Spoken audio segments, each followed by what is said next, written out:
Hello, good morning all of you. तो आप सबका स्वागत है मैथ सर्च की एक और क्लास में। और आज अपना टॉपिक है various type of cancers and there management. Okay, तो कल इसी के साथ अपन ने पढ़ा था कि ऑन्कोलॉजी क्या होती है, कैंसर क्या होता है, उसको अपन किस वे में उसका डायग्नोसिस करते हैं, उसकी स्क्रीनिंग कैसे होती है और डायग्नोसिस के क्या क्या टाइप होते हैं, क्या क्या इन्वेस्टिगेशंस होती हैं। और अपन ने इसके साथ ये भी पढ़ा था कि कौन कौन से टाइप के ट्यूमर्स होते हैं, न्यूप्लाज्म होते हैं, बिनाइन ट्यूमर हो गया, मैलिग्नेंट ट्यूमर हो गया, और अपन किस अकॉर्डिंग स्टेजिंग करते हैं कैंसर की, कैसे ग्रेडिंग देते हैं। तो आज अपन पढ़ेंगे कि कौन कौन से टाइप्स के कैंसर होते हैं। बहुत सारे टाइप्स के कैंसर प्रेजेंट होते हैं, जैसे ओरल कैंसर हो गया, लेरेंजियल कैंसर हो गया, और लिवर कैंसर हो गया है, ब्रेस्ट कैंसर, सर्वाइकल कैंसर, बहुत टाइप के कैंसर होते हैं।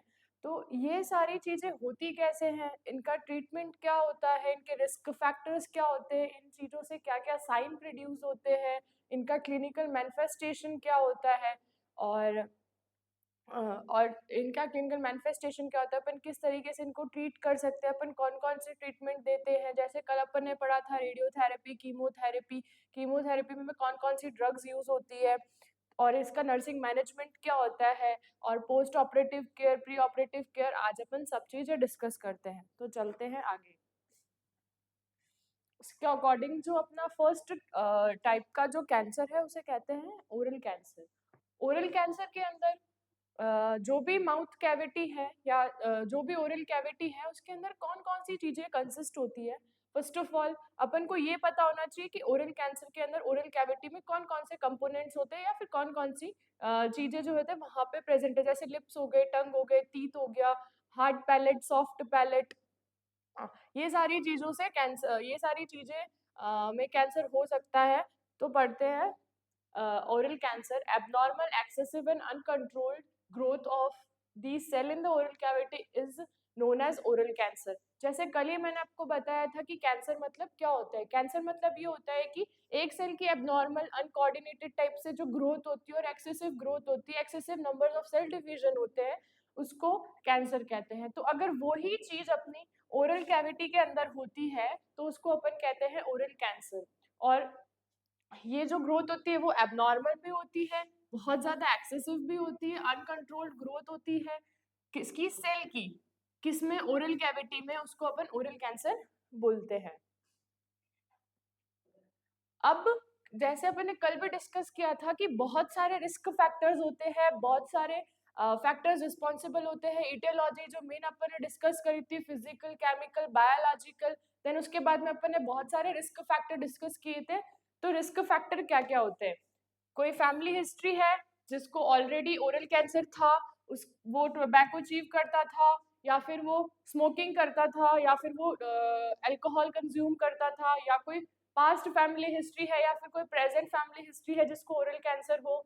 Over exposure to the sunlight, जो बहुत ज्यादा ओवर एक्सपोजर है, मतलब बहुत ज्यादा जिसका वर्क ही इंडस्ट्रियल एरियाज में है, या फिर जिसका वर्क ही ऐसे एरियाज में है जहाँ पे बहुत ज्यादा सनलाइट उसको हो रही है, तो उससे यूवी रेज वगैरह आती है, तो उससे भी कैंसर का डर रहता है।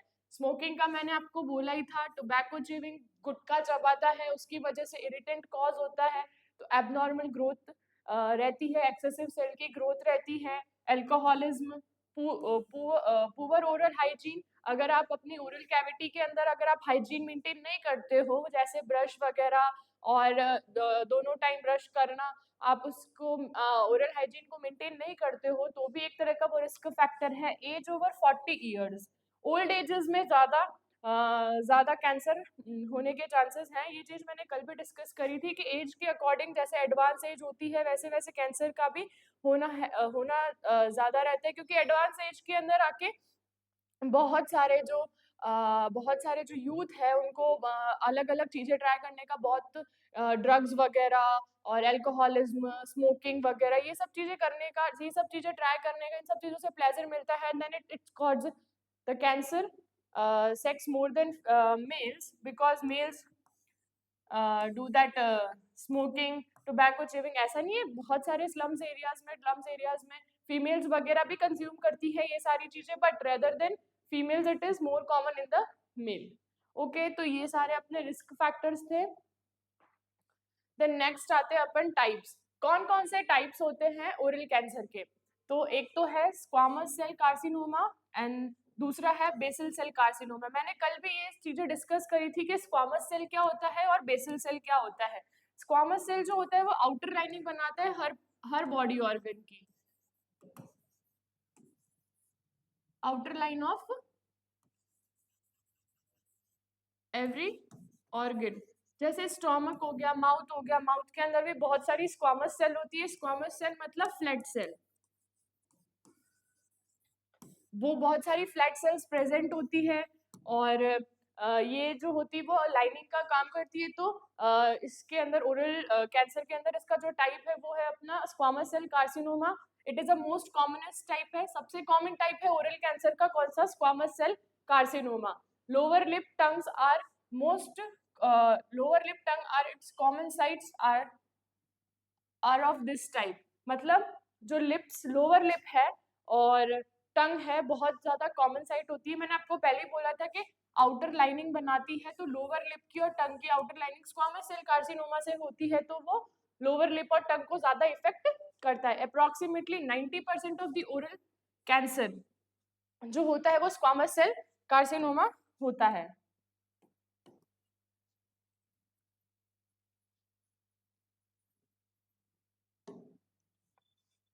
स्क्वामस सेल कार्सिनोमा सबसे कॉमन टाइप का कार्सिनोमा होता है। लोअर लिप और टंग इसकी मोस्ट कॉमन साइट होती है। Approximately 90% of the oral cancer कहाँ कौन सा होता है? Squamous cell carcinoma. Then basal cell carcinoma. Basal cell जो प्रेजेंट होती है हर, बेसल मींस बेसमेंट, हर लेयर की बेसमेंट के, हर लेयर की बेसमेंट में, जैसे ये एपिडर्मिस है, इसकी हर लेयर की बेसमेंट में the basal cells are present for support. और बेसमेंट होता ही हर चीज का सपोर्ट करने के लिए, तो वो जो बेसल सेल होती है वो सपोर्ट के लिए काम आती है, तो वो बेसल सेल कार्सिनोमा भी होता है। Second most common type of the oral cancer होता है basal cell carcinoma.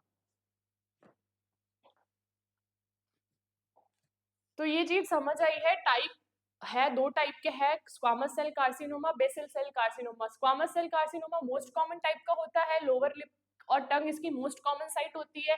Approximately 90% of the oral cancer होता है वो स्क्वामस सेल कार्सिनोमा होता है। बेसल सेल कार्सिनोमा जो होता है वो सेकंड मोस्ट टाइप का ओरल कैंसर होता है। Okay, now move to the diagnosis. मैंने डायग्नोसिस मतलब बताया था कि कैसे इफेक्टिव ट्रीटमेंट देते हैं, कौन कौन से डायग्नोस्टिक टेस्ट करते हैं, उसमें डायग्नोसिस आता है। तो सबसे पहले अपन देखेंगे कि पेशेंट को कौन कौन से क्लिनिकल फीचर्स आ रहे हैं। क्लिनिकल फीचर्स मतलब कौन से साइन एंड सिम्टम्स वो शो कर रहा है या फिर कौन से साइन सिम्टम अपन को दिख रहे हैं उसके अंदर। देन फिजिकल एग्जामिनेशन में मैंने आपको कल वाली क्लास में तीन चीजें बताई थी, इंस्पेक्शन, पाल्पिटेशन एंड परकशन। इसके अंदर ना तो अपन पाल्पिटेट कर सकते हैं और ना अपन परकशन कर सकते हैं। अपन वी कैन इंस्पेक्ट इट, मतलब वी कैन सी इट, अपन उसको देख के ऑब्जर्व कर सकते हैं कि वो क्या हो रहा है। क्योंकि अगर गिठान वगैरह होती है ओरल कैंसर में, देन उसको टच करना it's a very harmful thing. So we can inspect it कि हाँ देख सकते हैं कि वो ओरल कैंसर उसके अंदर कहाँ एबनॉर्मल ग्रोथ हो रही है, कहाँ पे लीजन्स हो रहे हैं, कहाँ पे क्या हो रहा है। देन टिश्यू बायोप्सी, मैंने आपको बोला था किसी भी अगर ओरल कैंसर हो रहा है, अगर अपने कोई लम्स हो रहे हैं या फिर कोई भी लीजन है, तो उसका टिश्यू का एक पार्ट कट करके अपन उसको एग्जामिन करते हैं कि उसके अंदर एबनॉर्मल सेल ग्रोथ हो रही है या वो कौन सी स्टेज में है, अपन उसको कौन सी ग्रेडिंग दे सकते हैं, फिर उसका कौन सा इफेक्टिव ट्रीटमेंट हो सकता है। Then we can do CT scan and then MRI. Okay, ये एक इमेजिनरी टेस्ट होते हैं जिससे सारी अंदर की जो चीजें होती है वो सारी क्लियरली दिखाई देती है। Okay, next medical management. मैंने आपको कल भी बोला था कि दो टाइप्स के मैनेजमेंट अपन देते हैं, तो कीमोथेरेपी देन रेडियोथेरेपी। कीमोथेरेपी के अंदर अपनी सारी ड्रग्स इंक्लूड होती है और रेडियोथेरेपी के अंदर आयोनाइजिंग रेडिएशन जितने भी प्रोडक्ट्स होते हैं उससे अपन उसकी जो भी ट्रीटमेंट देते हैं उससे उस सेल जो भी ओवरग्रोथ जो सेल हो रही है उसको अपन डिटेक्ट करते हैं। तो कीमोथेरेपी के अंदर कौन कौन सी ड्रग्स यूज होती है? साइक्लोफॉस्फेमाइड, 5-4-यूरिसिल, क्लिप्सटिन, methotrexate, hydroxy urea.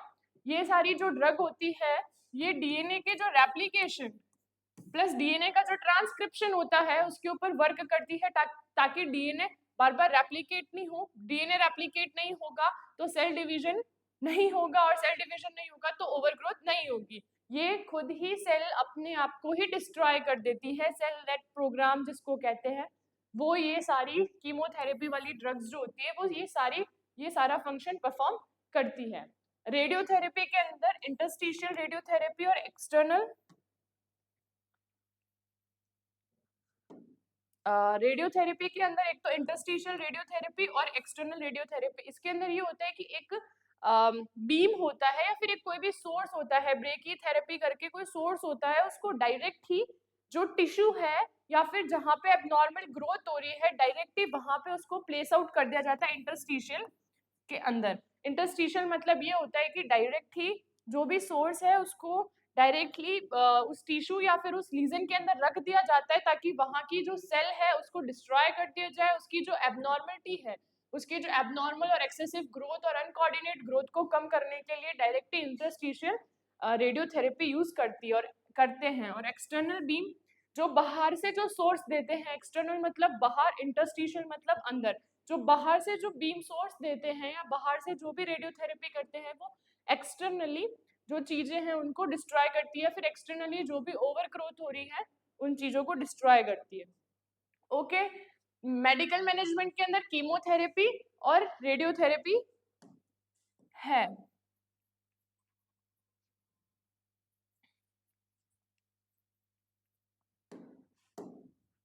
Medical management के अंदर कीमोथेरेपी प्लस रेडियोथेरेपी है, जिसके अंदर कीमोथेरेपी के अंदर सारी ड्रग्स इंक्लूड होती है और रेडियोथेरेपी के अंदर आयोनाइजिंग एजेंट जो होते हैं वो यूज होते हैं। या तो फिर आप एक्सटर्नली उसको प्लेस करो या फिर इंटरनली आप प्लेस करो। और कीमोथेरेपी के अंदर सारी ड्रग्स आती हैं जो सेल डिवीजन को कम करती है। नाउ नर्सिंग मैनेजमेंट कि नर्स का क्या रोल होता है, नर्स कैसे उस चीज को मैनेज कर पाती है। नर्स तो ऑपरेशन करने से रही, ऑपरेशन करने से तो रही ना, तो नर्स ऑपरेशन कर सकती है ना कुछ, बट वो किस तरीके से उस पेशेंट की केयर कर सकती है या फिर किस तरीके से उसको मैनेज कर सकती है, वो चीज आज अपन पढ़ेंगे। तो इसके अंदर है, पहले सबसे पहले नर्स जो होती है वो क्या करेगी, vital sign, pulse, temperature, BP, जो है वो वाइटल साइंस जो भी होते हैं, मतलब जिनको कार्डिनल सबसे मोस्ट इंपॉर्टेंट साइन अपने पल्स, टेम्परेचर, बीपी जो अपन मेजर कर सकते हैं वो मेजर करते हैं। Vital sign of the patient हमेशा कुछ भी हो, जैसे पोस्ट ऑपरेटिव हो, प्री ऑपरेटिव हो या इंट्रा ऑपरेटिव हो, the vital signs are the most important signs जिनको अपन को हमेशा मेंटेन करके चलना पड़ता है, चाहे वो पोस्ट ऑपरेटिव हो, प्री ऑपरेटिव हो या फिर इंट्रा ऑपरेटिव हो। बिकॉज कुछ भी किसी भी चीज में फ्लक्चुएशन होने, टेम्परेचर में फ्लक्चुएशन होने के कारण आगे कोई सर्जरी प्रोसीड नहीं होती है, ब्लड प्रेशर फ्लक्चुएट होने के कारण भी आगे कोई सर्जरी प्रोसीड नहीं होती है या फिर अपन उस चीज को स्टेबल कर पाते हैं। इसलिए अपन को सब अटमोस्ट इम्पॉर्टेंट है वाइटल साइन, हमेशा अपन को असेस करने होते हैं। Then severity of the clinical manifestation. Okay, severity of clinical manifestation मतलब ये होता है कि अपन को कौन कौन से उसके अंदर जो साइन एंड सिम्टम्स आ रहे हैं और उसके अंदर कौन सी सीवियरिटी होती है। साइन एंड सिम्टम में जो मोस्ट साइन एंड सिम्टम में मोस्ट इरेथ्रोप्लेगिया, ल्यूकोप्लेगिया, वाइट पैचेस हो जाना, रेड पैचेस हो जाना, और पेन होता है, ब्लीडिंग होती है, एक्सेसिव डिस्चार्ज हो सकता है, जो इरिटेंट हो सकती है, ओरल कैविटी के अंदर इरिटेंट हो सकता है, सॉर थ्रॉट हो सकता है, मतलब गले के अंदर खराश होना, गला पेनफुल होना, गले के अंदर दर्द होना, या फिर कोई भी ऐसा लीजन हो ओरल कैविटी का जो जो बिल्कुल ठीक नहीं हो रहा है, उसे उसके अंदर से डिस्चार्ज, ब्लीडिंग हो रही है, टंग में पेन हो रहा है, या फिर जो टीथ हैं आपके उनके रूट से वो बिल्कुल लूज हो चुके हैं, हिल रहे हैं वो टीथ। तो ये सारे जो क्लिनिकल मैनिफेस्टेशन होते हैं, मतलब साइन एंड सिम्टम क्या आ रहे हैं, जिसकी अटमोस्ट सबसे सीवियर साइन एंड सिम्टम वो सबसे पहले अपन असेस करेंगे। सबसे पहले वाइटल साइन, देन जो सीवियरिटी वाले साइन एंड सिम्टम है जो बहुत ज्यादा सीवियर है उसको पहले अपन ठीक असेस करेंगे। Assess the patient for dysphagia and the dryness of the oral cavity. Dysphagia means difficulty in swallowing.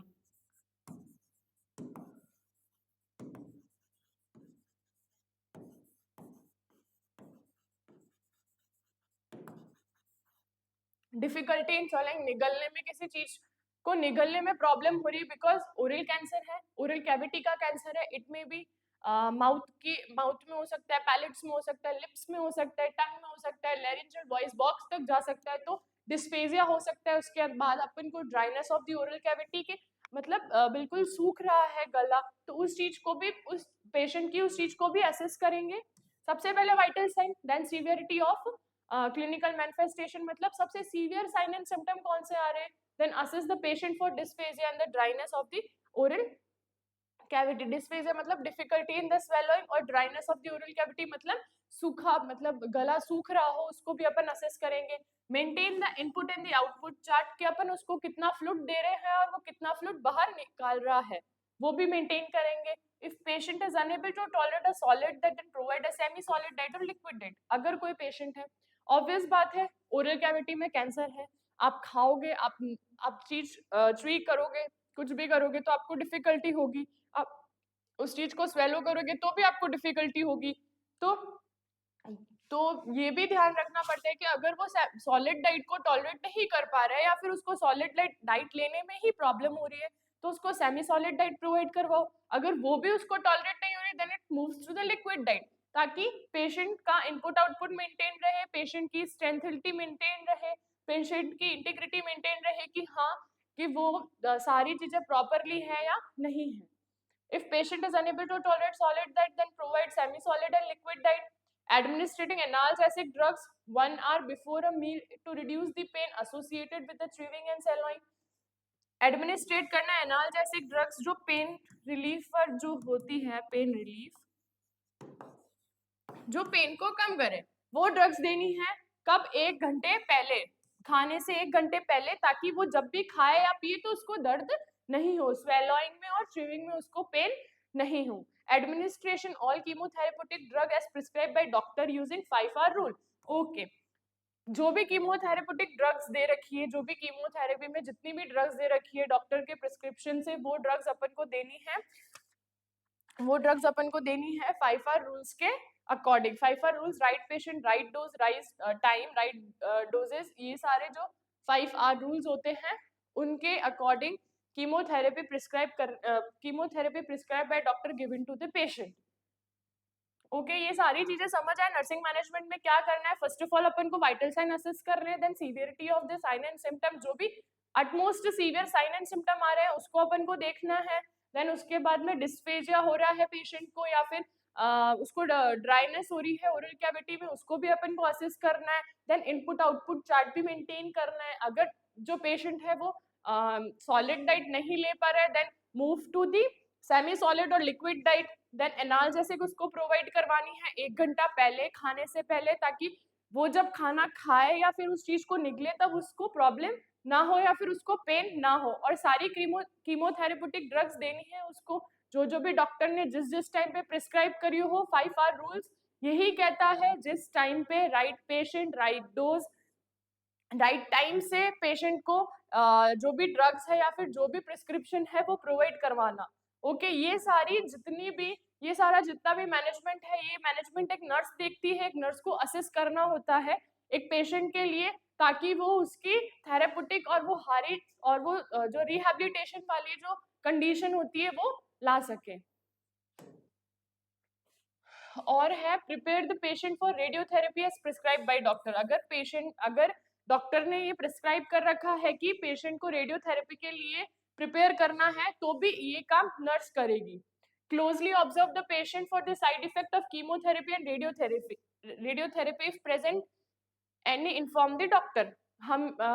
Nurse को हमेशा ये ऑब्जर्व करना होता है कि कीमोथेरेपी देने से या फिर रेडियोथेरेपी देने से जो पेशेंट है उसको कुछ प्रॉब्लम तो नहीं हो रही है, या फिर उसको कोई साइड इफेक्ट्स तो नहीं आ रहे हैं, या फिर कुछ और प्रॉब्लम तो नहीं हो रही है। तो वो अगर कोई प्रॉब्लम आती है या अगर कोई प्रॉब्लम है तो उसको इन्फॉर्म करना चाहिए डायरेक्ट डॉक्टर को।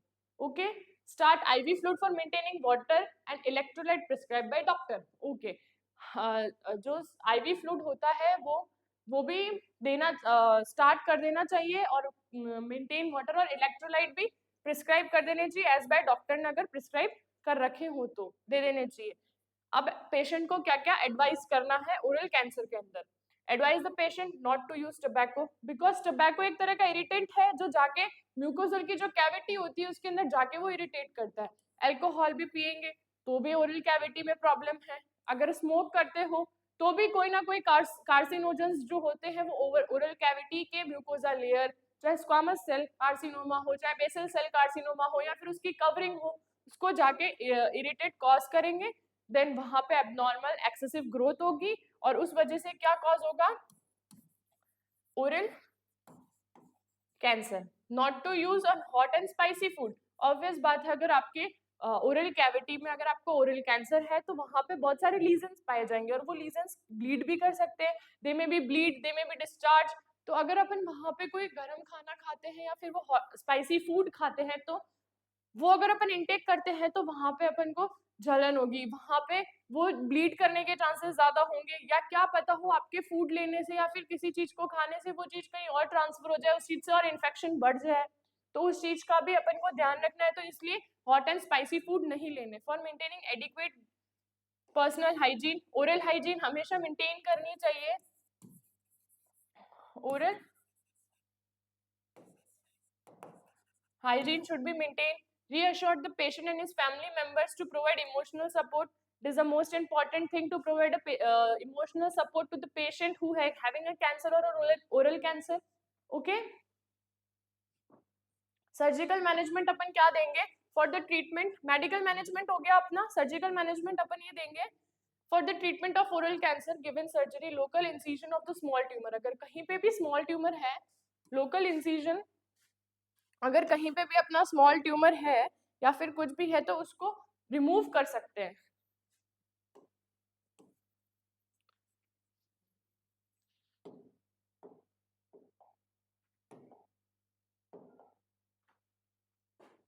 लोकल इंसिजन,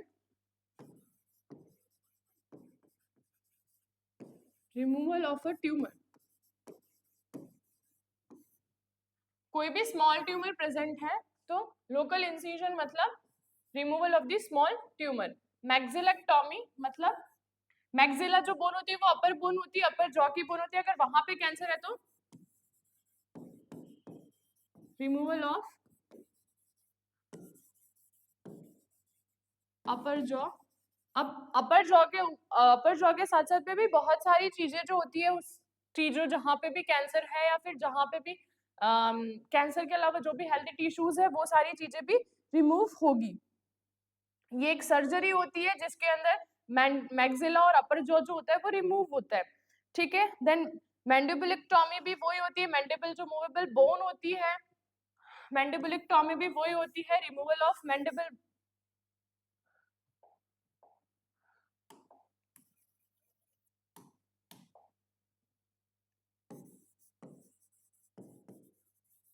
जो लोअर जो अपन कहते हैं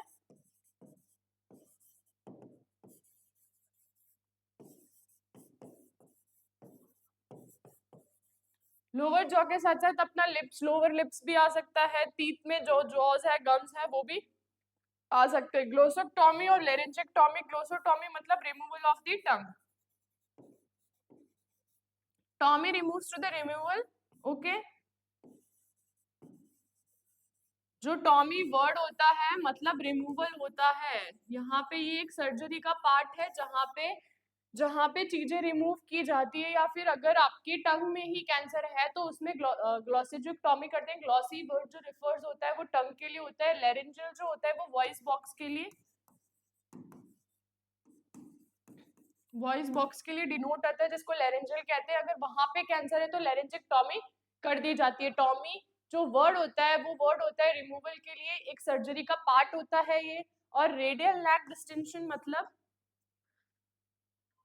रेडियल नेक डिस्टेंशन मतलब होता है कि कोई भी लिम्फ नोड हो, चाहे नेक के साइड में कोई भी फैटी टिश्यू हो या फिर एक नेक के वन साइड में कोई भी फैटी टिश्यू हो, उस चीज को रिमूव कर देना रेडियल नेक्टॉमी कहते हैं। और एक ट्रेक्योस्टॉमी, ट्रेक्योस्टॉमी एक सर्जिकल प्रोसेस होता है जिसके अंदर अपन नेक से ही ओपनिंग करके एक ट्यूब को इंसर्ट करते हैं ताकि अपने ब्रीदिंग वे होता है उसमें ब्रीदिंग वे को क्लियर कर सके और ब्रीदिंग अच्छे से प्रॉपरली हो। बिकॉज रेस्पिरेटरी पार्ट जो एक तो अपन नोज से ब्रीथ करते हैं और एक माउथ से भी कभी कभार जो चीजें ब्रीदिंग होती है वो अगर डिफिकल्टी हो रही है, अगर अपना यहाँ पे जो पैसेज क्लियर नहीं है, यहाँ पे अपन उस चीज को होल्ड करके वो जो ट्रैकेस्टोमी ट्यूब होती है उसको इंसर्ट किए जाते हैं ताकि वहां से अपन ब्रीदिंग या फिर ये जो एयरवे है अपना वो क्लियरेंस हो और अपन अच्छे से ब्रीथ कर पाए।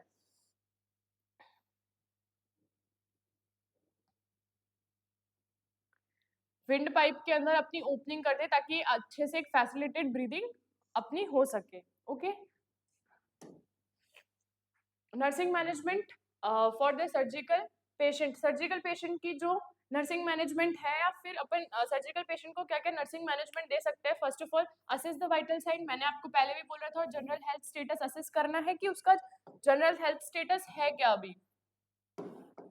Okay, then closely monitor the incision site for abnormal bleeding and clinical features of infection.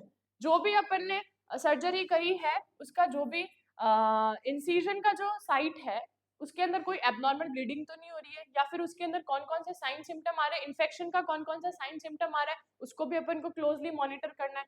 Provide a calm, cool and comfortable as and well ventilated environment to the patient.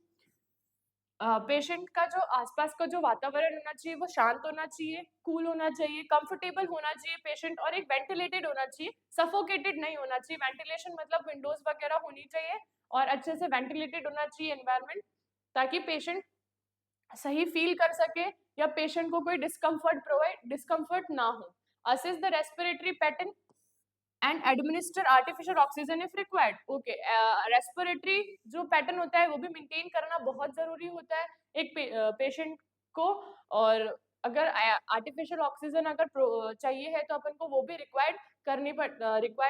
अगर required है तो वो भी अपन को administration करनी पड़ती है। Start IV fluid for maintain water and electrolyte balance. IV fluid को स्टार्ट करना चाहिए ताकि वाटर इलेक्ट्रोलाइट जो बैलेंस है वो मेंटेन रहे। एनाल्जेसिक ड्रग्स देनी चाहिए, diclofenac sodium for pain management, अगर पेन है तो अपन को एनाल्जेसिक ड्रग देनी है। After removal of dressing and packing, advise the patient for oral hygiene with the appropriate antiseptic solution after every 4 to 6 hours। अगर patient की सर्जरी हुई है, अगर उसकी ड्रेसिंग और पैकिंग अगर रिमूव हो गई है तो पेशेंट को एडवाइस करना चाहिए, ताकि पेशेंट को एडवाइस करना चाहिए ओरल हाइजीन को मेंटेन रखे और एक एंटीसेप्टिक सॉल्यूशन से हर 4 से 6 घंटे में वो उसकी ओरल हाइजीन करे। कब? जब आपकी ड्रेसिंग और आपकी पैकिंग खुल गई हो। For prevention of the secondary infection, administrate prophylactic antibiotics and use a strict aseptic technique while providing care to the patient. Prevention of the secondary infection. Secondary infection plus primary infection.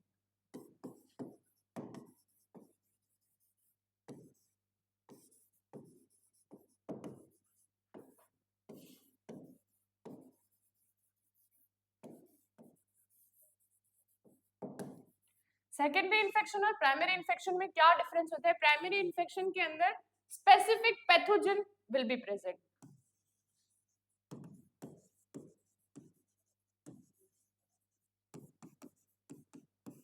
Specific pathogen present रहेगा।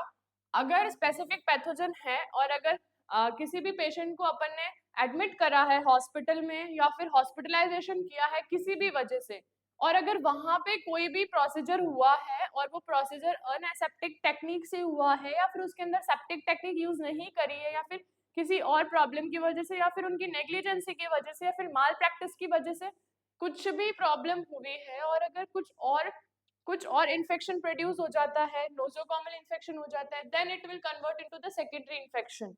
Primary infection के अंदर specific pathogen जो होता है वो present रहता है, और हॉस्पिटलाइजेशन के वक्त या फिर हॉस्पिटलाइजेशन के थ्रू किसी भी सर्जिकल प्रोसीजर के थ्रू अगर कुछ और प्रॉब्लम हो जाती है या फिर कोई सेप्टिक टेक्निक यूज नहीं की जाती है, और अगर वो किसी इन्फेक्शन का जो भी रूप ले लेती है या फिर कुछ और दूसरा इन्फेक्शन हो जाता है, वो सेकेंडरी इन्फेक्शन में काउंट होता है।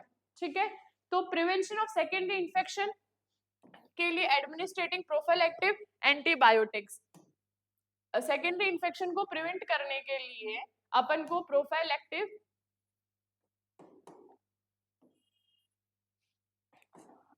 एंटीबायोटिक्स जो है वो एंटीबायोटिक्स को एडमिनिस्ट्रेशन करना पड़ता है और स्ट्रिक्ट सेप्टिक टेक्निक यूज करनी पड़ती है by providing care to the patient. अगर हमेशा पेशेंट को प्रिवेंट करना पड़ता है सेकेंडरी इन्फेक्शन से, कि उसको हॉस्पिटलाइजेशन के वक्त या फिर किसी भी सर्जरी प्रोसीजर के थ्रू में प्राइमरी इन्फेक्शन जो है वो सेकेंडरी इन्फेक्शन में ना कन्वर्ट हो जाए, उसके लिए प्रोफाइलेक्टिव ट्रीटमेंट देना चाहिए। फर्स्ट ऑफ ऑल एंटीबायोटिक्स देनी चाहिए, देन उसके लिए स्ट्रिक्ट सेप्टिक टेक्निक्स यूज करनी चाहिए। जब उसको अपन केयर प्रोवाइड कर रहे हो, हर चीज का ध्यान रखना चाहिए। आप अच्छे से हैंड वॉश करो, आप जो भी इंस्ट्रूमेंट्स वगैरह यूज कर रहे हो एक बार उसका स्टरलाइजेशन या डिसइंफेक्शन से आप उसको सही तरीके से यूज करो, ताकि जो पेशेंट का जो भी इन्फेक्शन है, पेशेंट को भी ध्यान रखना पड़ता है और नर्स या फिर जो भी सर्जरी कर रहे हैं उन सबको भी ध्यान रखना पड़ता है कि हमेशा हर चीज में स्ट्रिक्ट सेप्टिक टेक्निक्स यूज करनी पड़ती है। क्योंकि सर्जरी के बाद, सर्जरी के अंदर और सर्जरी के पहले अगर अपन किसी कुछ भी डर्ट वगैरह होती है या फिर कुछ भी अपन स्ट्रिक्ट टेक्निक्स यूज नहीं करते, स्ट्रिक्ट सेप्टिक टेक्निक यूज नहीं करते, तो उस वजह से अपन को इन्फेक्शन होने के चांसेस ज्यादा हैं और वही प्राइमरी इन्फेक्शन सेकेंडरी इन्फेक्शन के अंदर कन्वर्ट होने में टाइम नहीं लगाएगा। assist the patient in performing activities of daily living। हमेशा पेशेंट को असिस्ट कर देना चाहिए कि वो जो डेली एक्टिविटीज वो परफॉर्म कर रहा है वो परफॉर्म करे आराम से।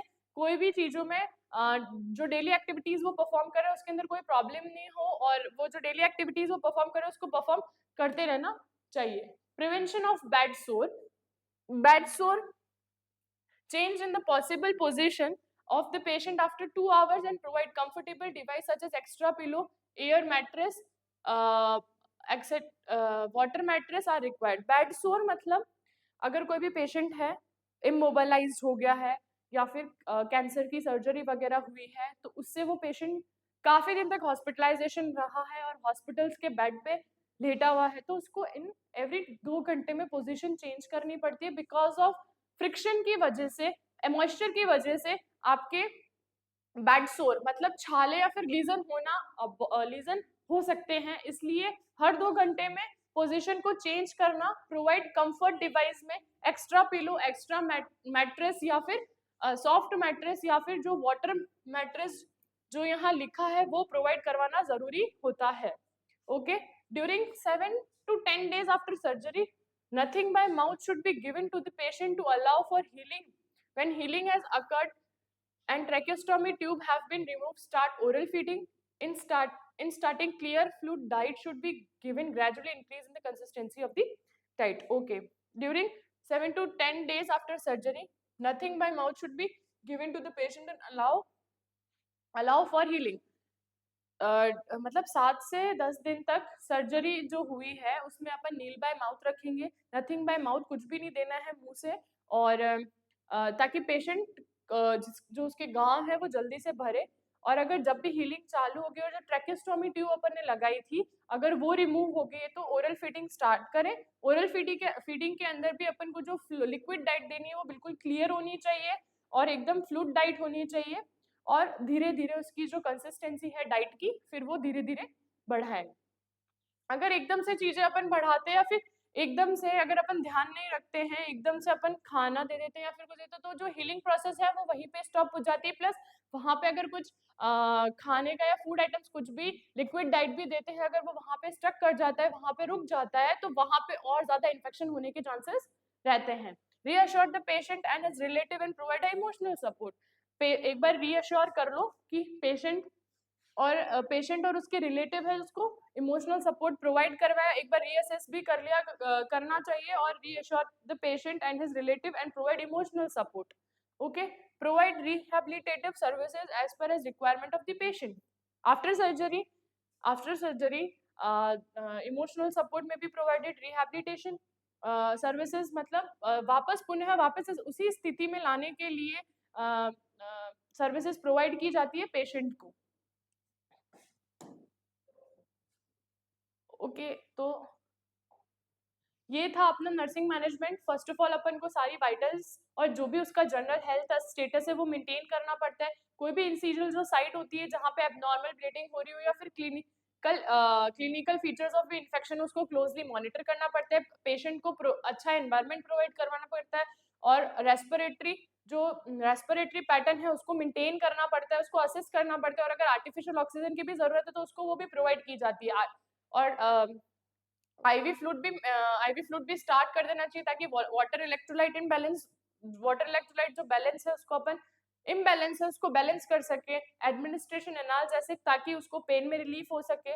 और ड्रेसिंग और पैकेजिंग के बाद में भी रिमूवल, जो भी ड्रेसिंग और पैकेजिंग के बाद में उसको भी एडवाइस कर देना चाहिए कि उसको ओरल हाइजीन मेंटेन करनी पड़े, कि उनसे सेप्टिक सॉल्यूशन से हर 4 से 6 घंटे में ओरल हाइजीन वो करता रहे। उसके बाद में कोई भी सेकेंडरी इन्फेक्शन ना हो जाए, इसके लिए प्रोफाइलैक्टिक ट्रीटमेंट दो, सेप्टिक टेक्निक यूज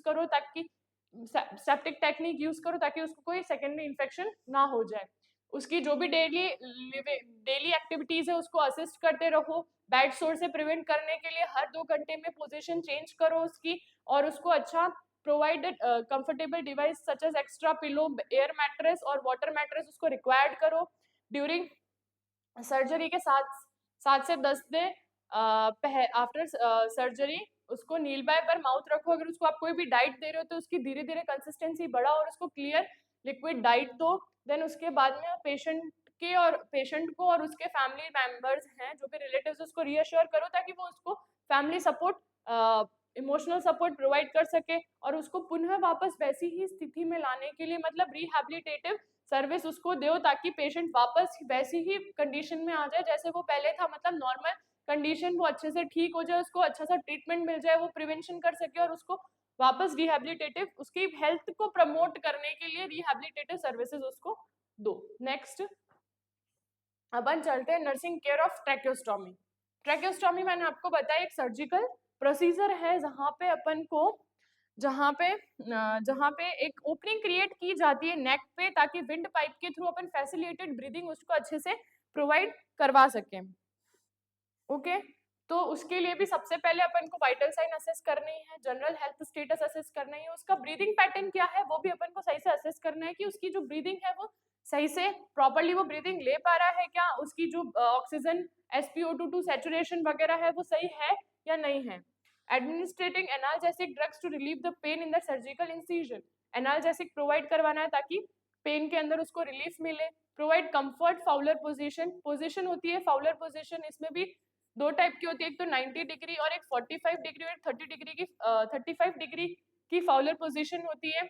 इन अ काम कंफर्टेबल वेल वेंटिलेटेड एनवायरनमेंट, ताकि वो प्रोवाइड काम फाउलर पोजीशन प्रोवाइड करवाओ अच्छे एनवायरनमेंट में, ताकि उसको सही फील हो सके। Don't leave the patient alone, provide continuous nursing care and keep him close observation. अगर जिसको भी ट्रैकियोस्टोमी वाली सर्जरी हुई है उसको अकेला नहीं छोड़ना है उस पेशेंट को, और कंटिन्यूअसली नर्सिंग केयर प्रोवाइड करवानी है और उसको अच्छे से क्लोजली मॉनिटर करना है। Perform tracheobronchial suctioning to clear the airway, अगर कोई भी ब्रोंकियल एरिया में या फिर कोई भी विंड पाइप में अगर कोई भी एयरवे अगर उसका क्लियर नहीं है, कोई भी म्यूकस एस्पिरेटेड हो या फिर कुछ भी हो, उसको क्लियर करने के लिए सक्शनिंग करते हैं ताकि एयरवे क्लियर हो सके। Observe the patient closely from the presence of any complication of respiratory problem, if present immediately inform to the doctor। हमें पेशेंट को ऑब्जर्व करना है क्लोजली कि उसके अंदर कोई रेस्पिरेटरी रिलेटेड तो कोई प्रॉब्लम नहीं है या फिर कोई कॉम्प्लिकेशन नहीं है। अगर ऐसा होता है तो डायरेक्ट डॉक्टर को जाके इन्फॉर्म करें। While providing care to the patient, use strict safety techniques to prevent a secondary infection। सबसे इंपॉर्टेंट मैंने पहले भी बोला था, अगर आप कोई भी सर्जरी प्रोसीड कर रहे हो तो आपको स्ट्रिक्ट सेप्टिक टेक्निक यूज करनी है ताकि पेशेंट को वापस सेकेंडरी इन्फेक्शन नहीं हो। On the first post operative day surgery के बाद tracheobronchial suctioning should be done after every 30 minutes. जो भी सक्शनिंग कर रहे हैं अपन सर्जरी होने के बाद वो हमेशा 30 मिनट के बाद में वो सक्शनिंग प्रोसीड करनी है। Advise the patient to take 2 to 3 litre fluid per hour if it is not contraindicated.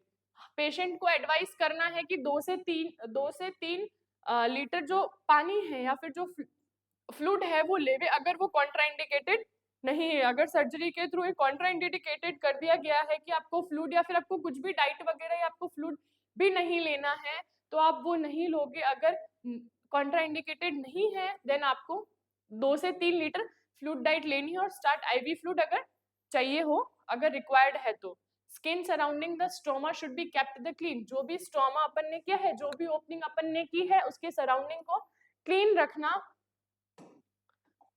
रखना इज नेसेसरी, ताकि वहां पे कोई दूसरी इन्फेक्शन का ग्रोथ वगैरह नहीं हो, इसलिए skin surrounding the stoma should be keep clean and dry. Okay, उसको क्लीन भी रखना है और उसको ड्राई भी रखना है, ताकि कोई भी वहां पे इन्फेक्शन या फिर कोई भी माइक्रो ऑर्गेनिज्म ग्रो कर ना सके। Suctioning of the tube should not be continue longer than 5 to 10 seconds at the time. Continuous suctioning more than 15 seconds can cause apnea. Suctioning the tube should not be continue longer than 5 to 10 seconds. अगर आप suctioning कर रहे हो उसको 5 से 10 second से ज्यादा नहीं करना चाहिए। आपने 15 सेकंड तक suctioning चालू रखी तो वो apnea cause कर सकता है, मतलब difficulty in the breathing वो cause कर सकता है। Okay okay?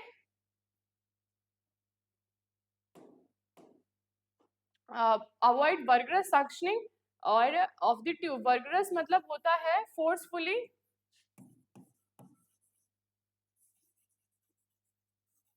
फोर्सफुली और एग्रेसिव जो सक्शनिंग करते हैं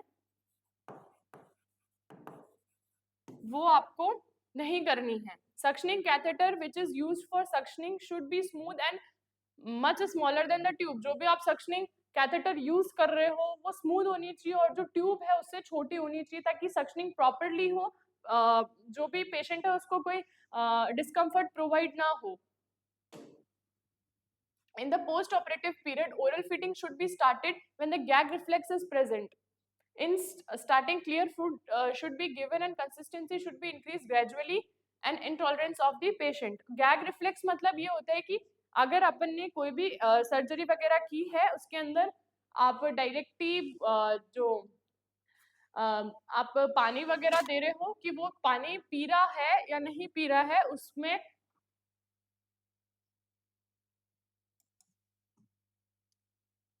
गैग रिफ्लेक्स वो होता है जहाँ पे in the post operative period oral feeding should be started when a gag reflex is present. gag reflex वो होता है अगर आप पानी दे रहे हो, पानी पिला रहे हो या फिर कुछ भी डाइट वगैरह दे रहे हो तो उससे चोकिंग वगैरह तो नहीं हो रही है आपके एयरवे पैटर्न में या ब्रीदिंग में, ताकि अगर चोकिंग हो गई है तो आपको जो आपका जो एयरवे पैटर्न है या फिर एयरवे जैसे आप ले रहे हो उसके अंदर प्रॉब्लम ना आ जाए, वो चीज प्रेजेंट होनी चाहिए, तभी आप उसको ओरल फीडिंग दो। और जो भी फ्लूइड दे रहे हो वो हमेशा क्लियर होना चाहिए और धीरे धीरे उसकी जो कंसिस्टेंसी है वो बढ़ा देनी चाहिए एज जैसा पेशेंट उसको टॉलरेट कर पा रहा हो वैसे। Patient with the tracheostomy tube can not talk so providing a call bell and paper and pen pencil so that he can continue. जिसको भी ट्रेकिस्टोमी लगी हुई है वो पेशेंट ज्यादा बात नहीं कर सकता है, इसके लिए अगर उसको किसी को बुलाना है या कुछ करना है उसके लिए आप बेल प्रोवाइड कर दो, पेपर या पेन दे दो, ताकि उसको अगर कम्युनिकेशन करना है आपसे तो या तो वो बेल बजा के आपको बता देगा कि उसको क्या प्रॉब्लम है, या फिर वो आपको लिखकर या फिर किसी भी चीज से आपको आपसे कम्युनिकेट कर लेगा कि उसको क्या चाहिए। Explain the patient and his family member that patient's inability to speak is only a temporary not permanent. जो इनएबिलिटी ऑफ स्पीक है ड्यूरिंग ट्रेकियोस्टोमी ट्यूब वो जो है वो टेम्पररी है, ऐसा अपन को उसके जो रिलेटिव है पेशेंट के रिलेटिव उसको बता देना है कि ये जो चीज है वो टेम्पररी है, परमानेंट नहीं है। While cleaning the tracheostomy tube, inner cannula should be cleaned properly using hydrogen peroxide, soap or water and a small brush with the fine bristles. जो भी अपन ट्रैकेस्टोमी ट्यूब है या फिर इनर कैन्युला है उसको क्लीन कर रहे हैं तो उसके लिए सेप्टिक सॉल्यूशन है वो कहते हैं हाइड्रोजन पेरोक्साइड, या तो सोप से या फिर वाटर से या फिर स्मॉल जो ब्रश है उससे ये सॉल्यूशन यूज करके उसको क्लीन कर देना है।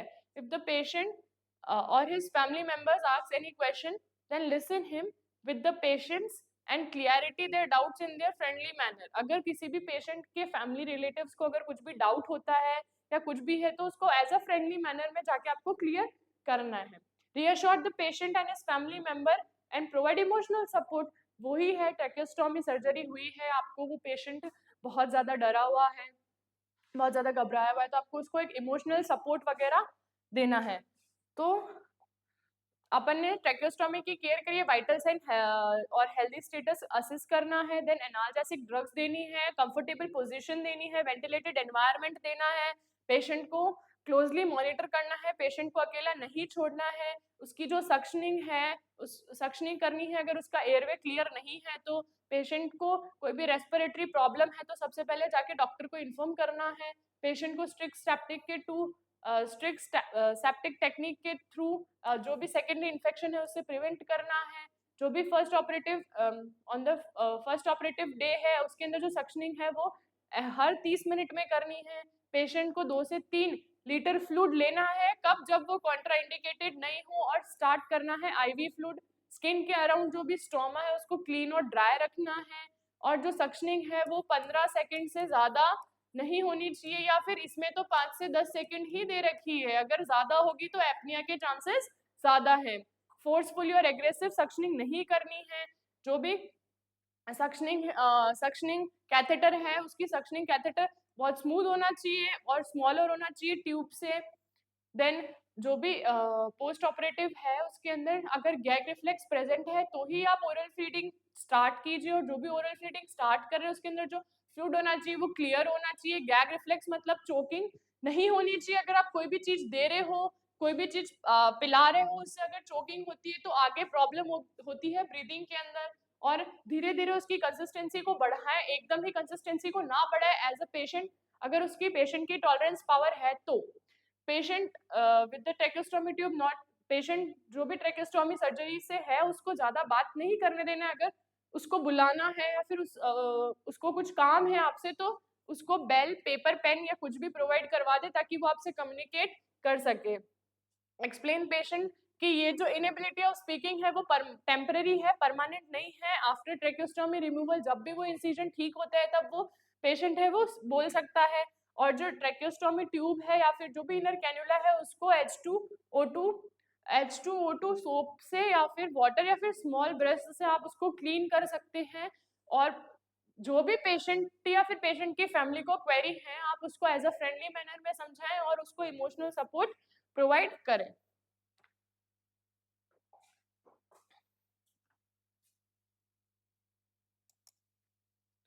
तो ये यहाँ पे अपना जो ओरल कैंसर है, ओरल कैविटी का कैंसर है वो कंप्लीट होता है। तो नेक्स्ट अपन जो कैंसर पढ़ने वाले हैं स्पेसिफिक कैंसर उसको कहते हैं लुकेमिया। लुकेमिया एक ब्लड डिसऑर्डर है जिसके अंदर जो नॉर्मल WBC है या फिर ब्लड सेल्स है उससे ज़्यादा बहुत ज़्यादा ग्रो कर जाती है वाइट ब्लड सेल जो ब्लड के अंदर बहुत ज़्यादा इंक्रीज हो जाती है, उसकी वजह से ये लुकेमिया होता है, बहुत ज़्यादा लाइफ थ्रेटनिंग कंडीशन होती है, प्लस इसके अंदर इन्फेक्शन और हेमरेज जो भी होता है मेन कॉज होता है डेथ का। ठीक है, तो पढ़ते हैं लुकेमिया मतलब क्या होता है। Leukaemia is a group of malignant disorder. Malignant disorder मतलब बहुत सारी जो भी सेल्स हैं उसका अनकंट्रोल ग्रोथ होना या फिर अनकोऑर्डिनेट तरीके से ग्रोथ होना एक मैलिग्नेंट डिसऑर्डर है। Disorder of the haemopoietic tissue. Haemopoietic tissue वो होते हैं जो हीमोपोएसिस करते हैं। हीमोपोएसिस मतलब जो ब्लड सेल्स का प्रोडक्शन करते हैं।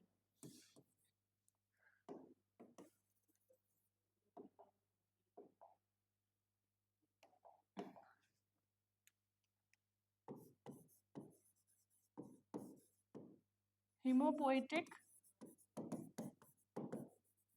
टिश्यू हीमोपोएसिस करवाते हैं जिससे प्रोडक्शन ऑफ ब्लड सेल होता है। ब्लड सेल्स में फर्स्ट में आता है आरबीसी, रेड ब्लड सेल, और थर्ड में आता है प्लेटलेट्स।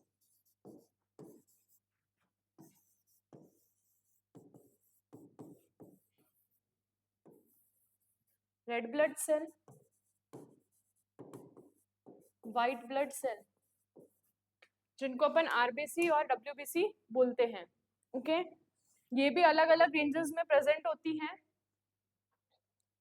तो जो WBC है वो होती है 4000 से 11000 cell plus micro cell by microlitre होती है, और RBC जो होती है 4.2 टू 5.4 मिलियंस पर माइक्रोलीटर होती है मेल्स के अंदर, और फीमेल्स के अंदर, और मेल्स के अंदर होती है 4.7 टू 6.1 मिलियन पर माइक्रोलीटर होती है, और जो प्लेटलेट्स होती है 150,000 टू 450,000 माइक्रो पर लीटर होती है।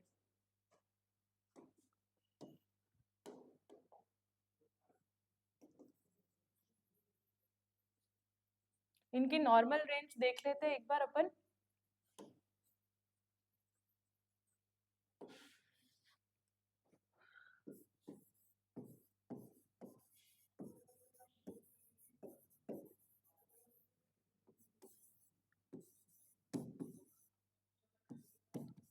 WBC की जो नॉर्मल रेंज होती है वो 4,000 टू 11,000 होती है।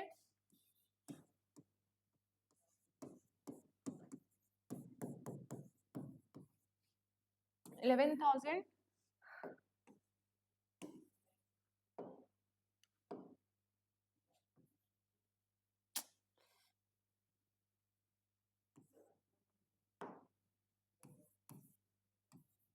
माइक्रोलीटर होती है। और RBC जो वेरी होती है मेल के अंदर, जो है मेल के अंदर अपन को पाई जाती है, वो है 4.2 to 5.4 million microlitre. 5.4 mu L.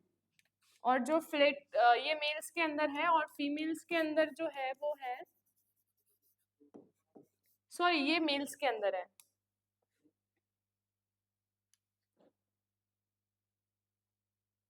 ये जो है वो फीमेल्स के अंदर है। आई एम सो सॉरी, इसकी फीमेल के अंदर।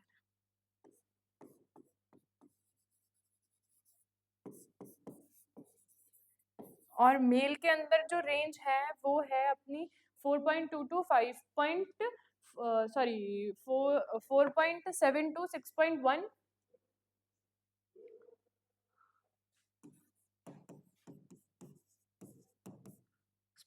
मिलियन पर। ओके, और जो अपनी प्लेटलेट्स हैं उसकी जो रेंज है वो है अपनी 150,000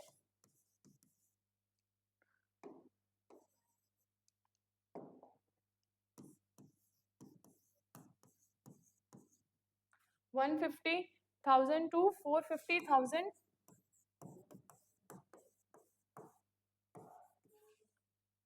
माइक्रो पर लीटर है। ओके, तो ये इन सबकी जो है वो नॉर्मल रेंज है, प्लस WBC की आप देख सकते हो इसकी नॉर्मल रेंज है। लुकेमिया मींस ये होता है कि एक मैलिग्नेंट डिसऑर्डर होता है हेमोपोएटिक टिश्यू का, जहाँ पे जो भी ब्लड फॉर्मिंग टिश्यूज हैं, जहाँ पे उसका एबनॉर्मल व्हाइट ब्लड सेल है वो ब्लड के अंदर ज्यादा इंक्रीज हो जाता है। ये जो एबनॉर्मल सेल है, these abnormal cells are known as leukemia cells। और ब्लास्ट वही होती है जिसको अपन सेल बोलते हैं, जहाँ पे ब्लड के अंदर कंटेनिंग जो भी इंग्रेडिएंट्स होते हैं वो ब्लास्ट और सेल में कोई डिफरेंस नहीं है। It is a progressive and life threatening condition. ये बहुत ज्यादा लाइफ थ्रेटनिंग कंडीशन होती है। इसका जो मेन कॉज ऑफ जो डेथ है वो इन्फेक्शन और हेमरेज है। ओके, नेक्स्ट है क्लासिफिकेशन ऑफ ल्यूकेमिया। 4 टाइप के होते हैं, एक्यूट लिम्फोसाइटिक ल्यूकेमिया, और acute myelogenous leukaemia, chronic lymphocytic leukaemia, और क्रॉनिक मायोजीनियस ल्यूकेमिया। एक्यूट के अंदर इसके अंदर लिम्फोसाइट जो होती है WBC का जो टाइप होता है, WBC का जो टाइप होता है उसके अंदर ये एक्यूट मतलब सडन बढ़ती है, WBC का जो एग्रेन्युलोसाइट जो होता है उसके अंदर लिम्फोसाइट और एक मोनोसाइट होता है, जिसके अंदर लिम्फोसाइट का जो सडन ऑनसेट बढ़ना होता है, सडनली और रैपिडली जो लिम्फोसाइट का जो बढ़ना होता है और सडनली जो बढ़ना होता है वो एक्यूट लिम्फोसाइटिक ल्यूकेमिया बोलते हैं। और माइलोजीनियस ल्यूकेमिया के अंदर माइलॉइड सेल्स जो होती हैं उनका जल्दी बढ़ना होता है और सडनली माइलॉइड सेल बढ़ जाती है। ये एक टाइप की बोन मैरो टाइप की जो एक टाइप की WBC है जो ओरिजिनेट होती है बोन मैरो से। इसका जो मेन जो वर्क होता है वो इम्यून सिस्टम मतलब इनिशिएट करना होता है इम्यून सिस्टम को, और बॉडी इम्यून रिस्पॉन्स देना होता है।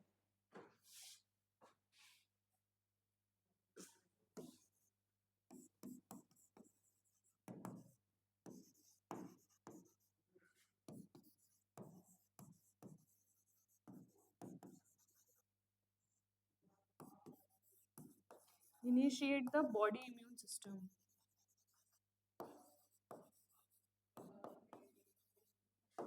ओके, इसका मेन वर्क ही होता है। और इसके अंदर क्रॉनिक के अंदर क्रोनिक लिम्फोसाइटिक और क्रॉनिक माइलोजेनियस के अंदर जो माइलोजेनियस क्रॉनिक का मतलब होता है स्लोली बढ़ना होता है, स्लोली ग्रो करती है या फिर स्लोली चीजें इंक्रीज होती है, और मतलब ये टाइम टेकन वाला सिस्टम होता है। इसके अंदर टाइम लगता है कि हाँ धीरे धीरे चीजें बढ़ेगी, देन एट पीक पॉइंट पे बहुत ज्यादा चीजें शो करेगी कि इसके अंदर ये चीजें होती है।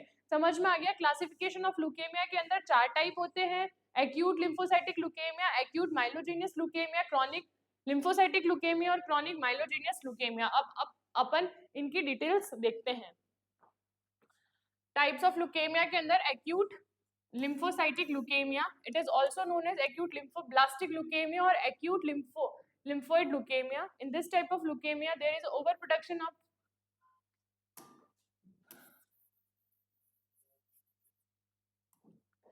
इस ल्यूकेमिया के अंदर जो होता है abnormal over production of WBC के भी अंदर जो टाइप होता है लिम्फोसाइटिक, मैंने अभी पहले बताया था, उसका ओवर प्रोडक्शन हो जाता है, उसको लिम्फोब्लास्ट कहते हैं।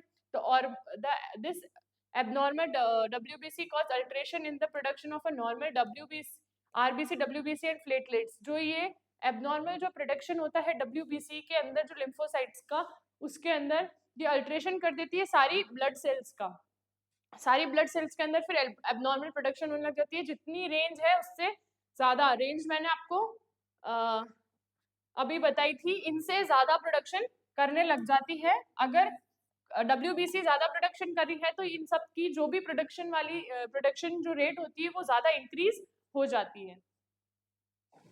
ओके, तो जो ये एक्यूट लिम्फोसाइटिक ल्यूकेमिया होता है उसको दो और अलग नाम से जाना जाता है, जिसको कहते हैं एक्यूट लिम्फोब्लास्टिक ल्यूकेमिया और एक्यूट लिम्फोइड ल्यूकेमिया। इस टाइप के ल्यूकेमिया के अंदर ओवर प्रोडक्शन ऑफ WBC होता है। ओवर प्रोडक्शन ऑफ WBC की वजह से जो अल्ट्रेशन जो प्रोडक्शन जो WBC और RBC और जो प्लेटलेट्स का नॉर्मल प्रोडक्शन होता है वो प्रोडक्शन अल्टर हो जाता है। Most common found in children.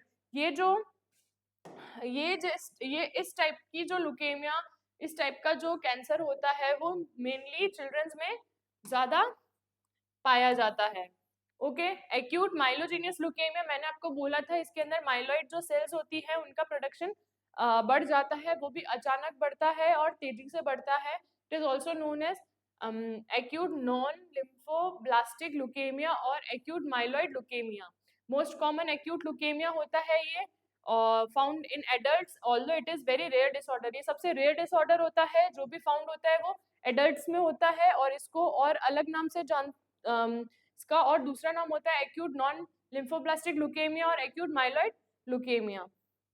अब क्रॉनिक पे चलते हैं। क्रॉनिक मतलब स्लोली धीरे बढ़ना बट बहुत लंबे समय तक रहना। It is also known as chronic lymphocytic leukaemia और क्रॉनिक लिम्फोइड ल्यूकेमिया। एक्यूट के अंदर यही चीज थी कि यहाँ पे एक्यूट था, ठीक है, और दोनों में नेम सेम थे। In this type of leukaemia there is uncontrollable uncoordinated proliferation of B cell lymphocyte in the body and accumulates in the bone marrow and the blood। यहाँ पे ओवर प्रोडक्शन हो रहा है किसका? B lymphocyte leukaemia. B lymphocyte का जो भी body के अंदर जहाँ पे वो कहाँ पे जाके एक्यूमुलेट हो जाती है? बोन मैरो और ब्लड के अंदर। The most case of this type of leukaemia found in the age of 50 years। ये ज्यादा ये जो ल्यूकेमिया होता है क्रॉनिक लिम्फोसाइटिक ल्यूकेमिया वो सबसे ज्यादा ओल्ड एज में होता है 50 years वालों में। The most common leukaemia found in the adults. ये क्रॉनिक का जो मोस्ट कॉमन ल्यूकेमिया होता है वो एडल्ट्स में होता है। नेक्स्ट है क्रॉनिक माइलोजेनियस ल्यूकेमिया। इसको क्रॉनिक नॉन लिम्फोसाइटिक ल्यूकेमिया भी बोलते हैं, क्रॉनिक माइलॉइड ल्यूकेमिया भी बोलते हैं। In this there is uncontrollable growth of myeloid cell. Myeloid cell का अनकंट्रोलेबल ग्रोथ होता है जो भी in the bone marrow and collect in the blood. कहाँ पे माइलॉइड्स का सेल का ज्यादा अनकंट्रोलेबल ग्रोथ होता है? बोन मैरो के अंदर, और फिर वो कहाँ पे जाके कलेक्ट कर जाती है? ब्लड के अंदर। This type of leukaemia is associated with the translocation of Philadelphia chromosome. इस टाइप का जो भी ल्यूकेमिया होता है उसके अंदर एक ट्रांसलोकेशन होता है क्रोमोसोम का। ये एक क्रोमोसोमल क्रोमोसोमल टाइप की प्रॉब्लम है जहाँ पे इस क्रोमोसोम का ट्रांसलोकेशन हो जाता है, मतलब उसकी लोकेशन के अंदर चेंज आ जाता है, या फिर उसके क्रोमोसोम्स के जो आर्म्स होते हैं वो अलग अलग तरीके से जुड़ जाते हैं, या फिर उसका लोकेशन के अंदर चेंज हो जाता है, उसे कहते हैं फेलिपडिपिया।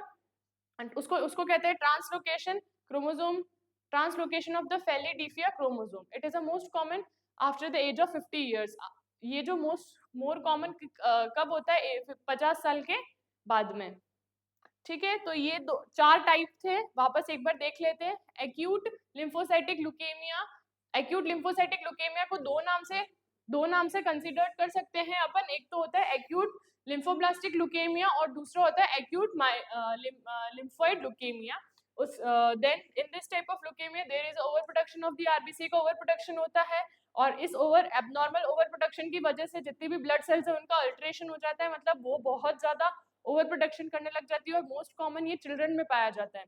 Then acute myelogenous leukaemia, acute myelogenous leukaemia को एक्यूट नॉन लिम्फोब्लास्टिक ल्यूकेमिया भी बोला जाता है और एक्यूट माइलॉइड ल्यूकेमिया भी बोला जाता है, और मोस्ट कॉमन ये एडल्ट के अंदर पाया जाता है, और ये सबसे रेयरेस्ट डिसऑर्डर होता है। नेक्स्ट देखिए क्रॉनिक के अंदर, तो क्रॉनिक लिम्फोसाइटिक ल्यूकेमिया को दो नाम से जाना जाता है, तो क्रॉनिक लिम्फोसाइटिक ल्यूकेमिया और क्रॉनिक लिम्फोइड ल्यूकेमिया के नाम से। इसके अंदर पॉलिफरेशन और अनकंट्रोल ग्रोथ होती है बी लिम्फोसाइटिक की, जो बोन मैरो के अंदर और ब्लड के अंदर जाके एक्यूमुलेट हो जाती है। उसके बाद में most of the cases type of leukaemia जो मिलता है 50 साल के बाद में, ये सारी चीजें, ये वाला जो ल्यूकेमिया वो देखने को मिलता है, और it is the most common found in adult. और जो क्रॉनिक माइलोजेनियस ल्यूकेमिया होता है वो it is also known as chronic non lymphocytic leukaemia, chronic myeloid leukaemia, और ये इसके अंदर भी अनकंट्रोलेबल ग्रोथ होती है माइलॉइड की। किसके अंदर? बोन मैरो के अंदर। वो कहाँ पे जाके कलेक्ट होती है? ब्लड के अंदर, ब्लड के अंदर इकट्ठी हो जाती है। इसके अंदर एक ट्रांसलोकेशन होता है क्रोमोसोम का, फेलिडिफिल क्रोमोसोम का ट्रांसलोकेशन होता है, और मोस्ट कॉमन आफ्टर 50 इयर्स में ये जो ल्यूकेमिया है वो होता है। ओके, नेक्स्ट है अपना causes. The most common causes in the most of the cases leukaemia, exact causes unknown. इसका जो एग्जैक्ट कॉज होता है वो अननोन होता है, but possible causes are genetic factor. आप कोई भी आपके दादाजी हो, दादी हो, या फिर जो भी जीन्स हैं उनसे भी हो सकता है ये। Exposing to the ionizing radiation, ionizing radiation में अपना हीट आ जाता है, यूवी रेज वगैरह, गामा रेज आती है। Exposure to the chemical carcinogen, कल मैंने बताया था केमिकल कार्सिनोजेंस कौन कौन से केमिकल कार्सिनोजेंस होते हैं। डाई हो गई है, अपना डाई हो जाता है, एबिटोज हो जाता है, हाइड्रोकार्बन हो जाता है, उससे अगर आप एक्सपोज हो रहे हो, या फिर बेंजीन, एरोमेटिक हाइड्रोकार्बन से एक्सेट्रा। ठीक है, अगर आप टोबैको का भी यूज कर रहे हो तो भी आपको ल्यूकेमिया हो सकता है। Viral infection such as infection with the human T cell leukaemia lymphoma virus, ये एक टाइप का वायरस होता है जिससे आपको ये इन्फेक्शन हो सकता है। Use of psychotoxic drugs, cytotoxic drugs एक टाइप की एंटी कैंसर ड्रग्स होती हैं, सच एज एल्कलाइटिंग ड्रग्स, और इम्यूनोसप्रेसेंट पर्सन जिसकी इम्यूनिटी बिल्कुल लो होती है उनको भी बहुत ज्यादा चांसेस होता है ये ल्यूकेमिया होने का। इसका एग्जैक्ट कॉज तो नहीं है कि किस वजह से कोई पर्टिकुलर स्पेसिफिक या पैथोजन हो, बट ये अदर कॉज है, जैसे जेनेटिक हो गया है, exposure to the ionizing radiation हो गया, केमिकल एजेंट से हो सकता है, टबैको के यूज से हो सकता है, वायरल इन्फेक्शन हो सकता है, human T cell leukaemia lymphoma virus की वजह से होता है, साइटोटॉक्सिक ड्रग्स जो होती है जैसे एंटी कैंसर ड्रग्स होती है उनकी वजह से होते, सच एज एल्कलाइटिक एजेंट ड्रग्स, और इम्यूनोसप्रेसेंट पर्सन जिनकी इम्यूनिटी बिल्कुल वीक हो, या फिर इम्यूनिटी जो रोग प्रतिरोधक क्षमता है वो कम हो। इसके क्लिनिकल मैनिफेस्टेशन फीवर हो सकता है, एनोरेक्सिया मतलब भूख नहीं लगना, मतलब आपको भूख नहीं लगती है, देन टेकिकार्डिया हो सकता है, ऑर्थोस्टैटिक हाइपोटेंशन मतलब अगर आप अपनी पोजीशन में चेंज कर रहे हो वैसे ही आपका बीपी फॉल डाउन हो रहा है।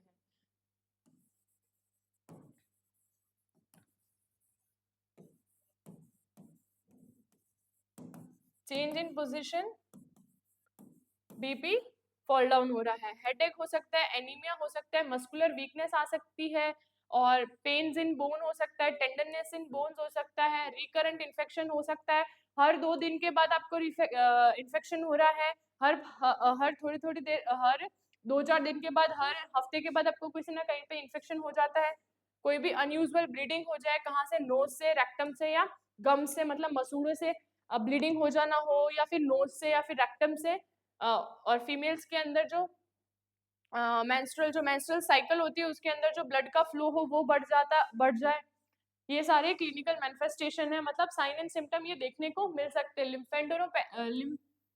लिम्फेडिनोपैथी के अंदर स्वेलिंग आ जाती है लिम्फ नोड के अंदर,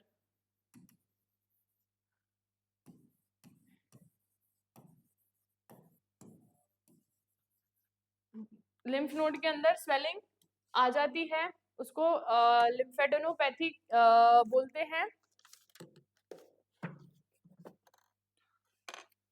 और उसके बाद में अपना होता है enlargement of the spleen, spleen का इनलार्जमेंट स्प्लेनोमेगेली, लिवर का enlargement hepatomegaly, enlargement of the tonsils, easily bruising मतलब होता है कि कहीं पे भी थक्के जम जाना, या फिर स्किन के अंदर कोई भी मतलब स्किन के अंदर कुछ भी पैचेस वगैरह हो जाना, ये सारी चीजें एक वो ब्लड थिनर और कॉर्टिकोस्टेरॉइड जो अपन यूज करते हैं उसकी वजह से स्किन ब्रूशेस होती है। नाइट स्वेट मतलब रात में पसीना वगैरह आना, प्लेटलेट्स काउंट जो नॉर्मल है अपना उसे डिक्रीज हो जाना, डब्ल्यूबीसी काउंट में भी नॉर्मल इंक्रीज और डिक्रीज, क्योंकि मेन जो रोल प्ले कर रही है इस लुकेमिया के अंदर कौन है, WBC.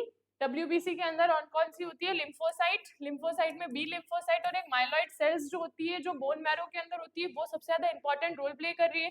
Serum uric acid level जो होता है वो इंक्रीज हो जाता है, मतलब ब्लड के अंदर प्योरिन्स का जो वेस्ट प्रोडक्ट जो भी बनता है वो चीज इंक्रीज हो जाती है।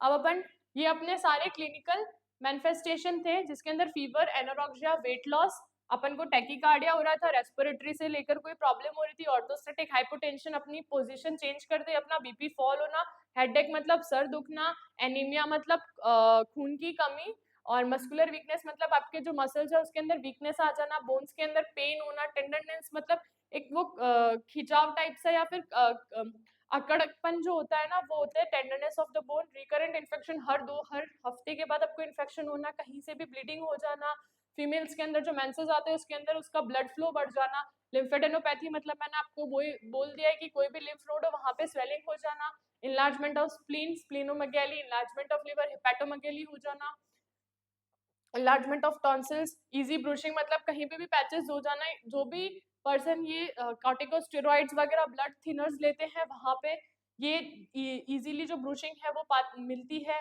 नाइट स्वेट हो जाना मतलब रात में पसीना आना, प्लेटलेट्स काउंट डिक्रीज हो जाना नॉर्मल से, डब्ल्यूबीसी काउंट है वो नॉर्मल भी हो सकता है, डिक्रीज भी हो सकता है और बढ़ भी सकता है, और सीरम यूरिक एसिड लेवल पे इंक्रीज हो जाना। ओके, देन अपना आता है diagnosis, diagnosis of the patient in the based of the following. सबसे पहले अपन को उसकी हेल्थ हिस्ट्री लेनी है, हेल्थ हिस्ट्री के अंदर अपना प्रेजेंट,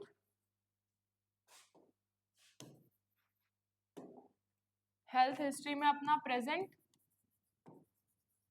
प्लस पास्ट और एक फैमिली हिस्ट्री और उसकी पर्सनल हिस्ट्री, ये आपको लेनी है, प्रेजेंट, पास्ट और फैमिली और प्रेजेंट हिस्ट्री। फिर उसका क्लिनिकल मैनिफेस्टेशन ऑफ पेशेंट उसका देखना है, ब्लड एग्जामिनेशन करवाना है, सच एज हीमोग्लोबिन लेवल उसका देखना है, टोटल ल्यूकोसाइट और डिफरेंशिएट ल्यूकोसाइट काउंट वो भी देखना है, हीमोक्रेट क्या वैल्यू है वो चीज देखनी है, सीरम यूरिक एसिड का लेवल जहाँ पे इंक्रीज हो रहा था वहां पे उसको नॉर्मल रेंज में लेके आना है, लीवर फंक्शन टेस्ट में SG OT plus SG PT आपको देखना है। कल ही मैंने आपको डायग्नोसिस के अंदर ये चीजें बताई थी, सीरम ग्लूटामेट ऑक्सिलेट ट्रांसमिनेज और सीरम ग्लूटामिक पायरुवेट ट्रांसमिनेज आपको देखना है। उसके बाद में सीरम इम्यूनोग्लोबिन लेवल्स आपको देखना है, बोन मैरो का एग्जामिनेशन होगा, एक्सरे, यूएसजी और एमआरआई, ये सारे इमेजिनरी टेस्ट हैं। ये अपन ने कल जो ऑन्कोलॉजी की जो क्लास ली थी उसके अंदर ये सारे टेस्ट डिस्कस किए थे। डायग्नोस्टिक इवोल्यूशन के इमेजिनरी टेस्ट होते हैं, सीरम इम्यूग्लोबिन लेवल जो होता है इसके अंदर इम्यूग्लोबिन का जो टेस्ट है कि IgG-A, IgG-M और ये सारी चीजें देखी जाती है इसके अंदर, लिवर फंक्शन के अंदर SGOT, SGPT, serum uric acid के अंदर, इसके अंदर जो वेस्ट प्रोडक्ट होता है, एक वेस्ट प्रोडक्ट होता है प्यूरिन्स का, जिसके अंदर डीएनए आरएनए आता है, प्यूरिन्स का वेस्ट प्रोडक्ट होता है, वो ब्लड के अंदर इंक्रीज हो जाता है, उसका लेवल, सीरम लेवल देखते हैं, हेमोक्रिट लेवल देखते हैं, और टोटल ल्यूकोसाइट काउंट और डिफरेंशिएट ल्यूकोसाइट काउंट और हीमोग्लोबिन लेवल देखा जाता है। ये सारी जितनी भी एग्जामिनेशन है वो आता है ब्लड एग्जामिनेशन में। ओके, नेक्स्ट अपना है मेडिकल मैनेजमेंट में वही थेराप्यूटिक ड्रग्स देते हैं, साइक्लोफॉस्फेमाइड, मेथाट्रोक्साइड, क्लोरोबेम्यूसिल और प्रीनिडाजोल, ये एक स्टेरॉइड होता है, और एक वेसेटिनिन देते हैं। फिर बाद में radiation therapy and chemotherapy in combination, वो डॉक्टर प्रिस्क्राइब करता है कि आपको रेडिएशन थेरेपी या फिर कीमोथेरेपी दोनों कॉम्बिनेशन में देनी है, अलग अलग। Bone marrow transplant supportive therapy as requirement for patient. Bone marrow transplant, क्योंकि जो माइलॉइड सेल्स थे वो बहुत ज्यादा ओवर प्रोडक्शन कर रहे थे, कहाँ पे, बोन मैरो में, और बोन मैरो कहाँ पे, बोन मैरो से जाके ब्लड में इकट्ठा हो रहे थे। तो बोन मैरो ट्रांसप्लांट में भी रिक्वायर्ड की बोन मैरो ट्रांसप्लांट की वजह से जो माइलॉइड सेल है या फिर जितनी भी ब्लड सेल्स है उनका प्रोडक्शन लेवल में आ जाए, या फिर वहां पे कोई प्रॉब्लम हो, इस वजह से बोन मैरो ट्रांसप्लांट जो है वो बहुत ज्यादा इंपॉर्टेंट होता है। देन एंटीबायोटिक्स, किसी भी इन्फेक्शन को प्रिवेंट करने के लिए एंटीबायोटिक, एंटीवायरल ड्रग, कोई भी viral infection, fungal and analgesic for the pain, and then blood transfusion, अगर आपको ब्लड की कोई भी कमी हो रही है तो। नर्सिंग मैनेजमेंट के अंदर अपन देखते हैं, सबसे पहले वाइटल साइन असेस करेंगे, देन उसका जनरल हेल्थ हिस्ट्री, उसकी जो हेल्थ की हिस्ट्री है वो देखेंगे कि कोई इन्फेक्शन तो नहीं है या फिर कोई प्रॉब्लम तो नहीं है। देन जो भी सीवियरिटी है, साइन एंड सिम्टम, वो देखेंगे कि कौन सा सीवियर साइन एंड सिम्टम आ रहा है। History taking during following information, कोई भी साइन एंड सिम्टम तो नहीं आ रहा है, उसका जनरल हेल्थ स्टेटस और वाइटल साइन तो मोस्ट इंपॉर्टेंट है ही है। देन अपन देखेंगे history taking during this following information obtain, कि जो ऑक्यूपेशन है पेशेंट का, जिस पेशेंट को ल्यूकेमिया है उसका जो ऑक्यूपेशन है कि वो क्या ऑक्यूपेशन है उसका, उसका व्यवसाय क्या है। हिस्ट्री ऑफ एल्कोहलिज्म की वो अल्कोहल तो कंज्यूम नहीं करता है। हिस्ट्री ऑफ टोबैको च्यूइंग की वो टोबैको तो च्यू नहीं करता है। History of viral infection, present में कोई वायरल इन्फेक्शन तो नहीं है या पास्ट में कोई वायरल इन्फेक्शन तो नहीं है, क्योंकि अपन ने अभी जस्ट पढ़ा है साइन सिम्टम के अंदर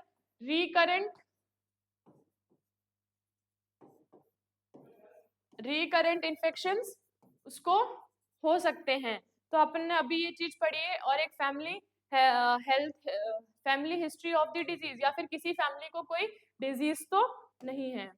नेक्स्ट है presence of unusual bleeding, bone pain, anaemia etcetera and their severity, देखेंगे कि कोई अनयूजुअल ब्लीडिंग तो नहीं हो रही है, बोन में कोई पेन तो नहीं हो रहा है, या फिर किसी फिर ब्लड की कोई कमी तो नहीं है। Knowledge level regarding this disease process, उसका नॉलेज लेवल देखेंगे कि उसको इस डिजीज के रिगार्डिंग उसका क्या नॉलेज है। न्यूट्रिशनल लेवल असेस करेंगे उसका, न्यूरोलॉजिकल स्टेटस देखेंगे अपन उसका, और एंजाइटी लेवल देखेंगे, और availability of the family support भी चेक करेंगे।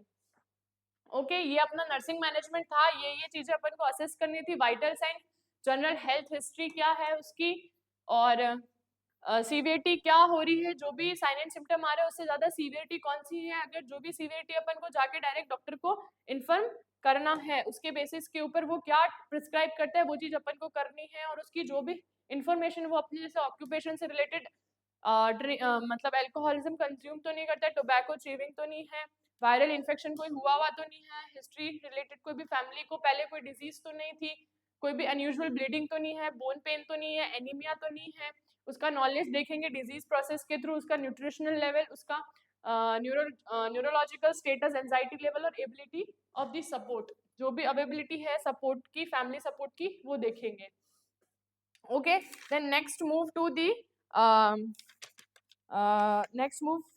दी मल्टी माइलोमा।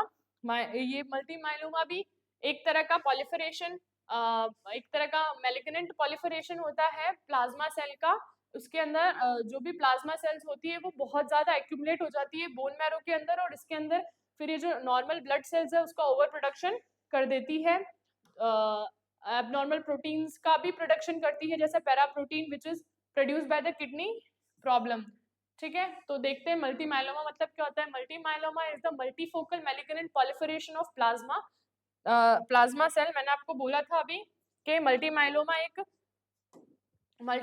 एक मल्टीफोकल मैलिग्नेंट पॉलिफरेशन होता है प्लाज्मा सेल का, जिसमें बहुत ज्यादा प्लाज्मा सेल का प्रोडक्शन करती है और जो एक्यूमुलेट होती है बोन मैरो के अंदर, फिर उसमें and alter the production of normal blood cell. जो भी नॉर्मल ब्लड सेल्स है जैसे आरबीसी हो गई, डब्ल्यूबीसी हो गए और प्लेटलेट्स जो भी है उनका एबनॉर्मल प्रोडक्शन करती है। These abnormal production cell produce abnormal protein. अब ये जो है वो एबनॉर्मल प्रोटीन का प्रोडक्शन करती है, produce abnormal protein such as para proteins which produce a kidney problem, जो एक किडनी प्रॉब्लम को प्रोड्यूस करते हैं। इसका जो मेन इनके जो कॉजेज हैं या फिर इनकी जो मेन इटियोलॉजी है वो क्या क्या है, एग्जैक्ट कॉज जो है वो इसका अननोन है।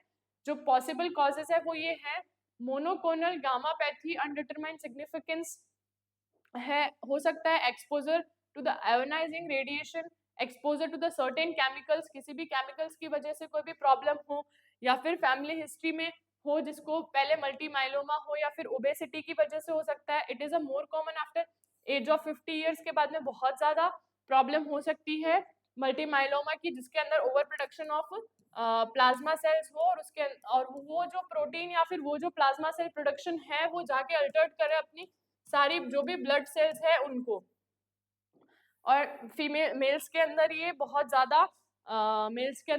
ज्यादा कॉमन होती है। इसका एग्जैक्ट कॉज है नहीं, जो भी कॉजेज हैं या तो आयोनाइजिंग रेडिएशन से होती है, मोनोकोनल गामापैथी और अनडिटरमाइंड सिग्निफिकेंस की वजह से भी हो सकता है।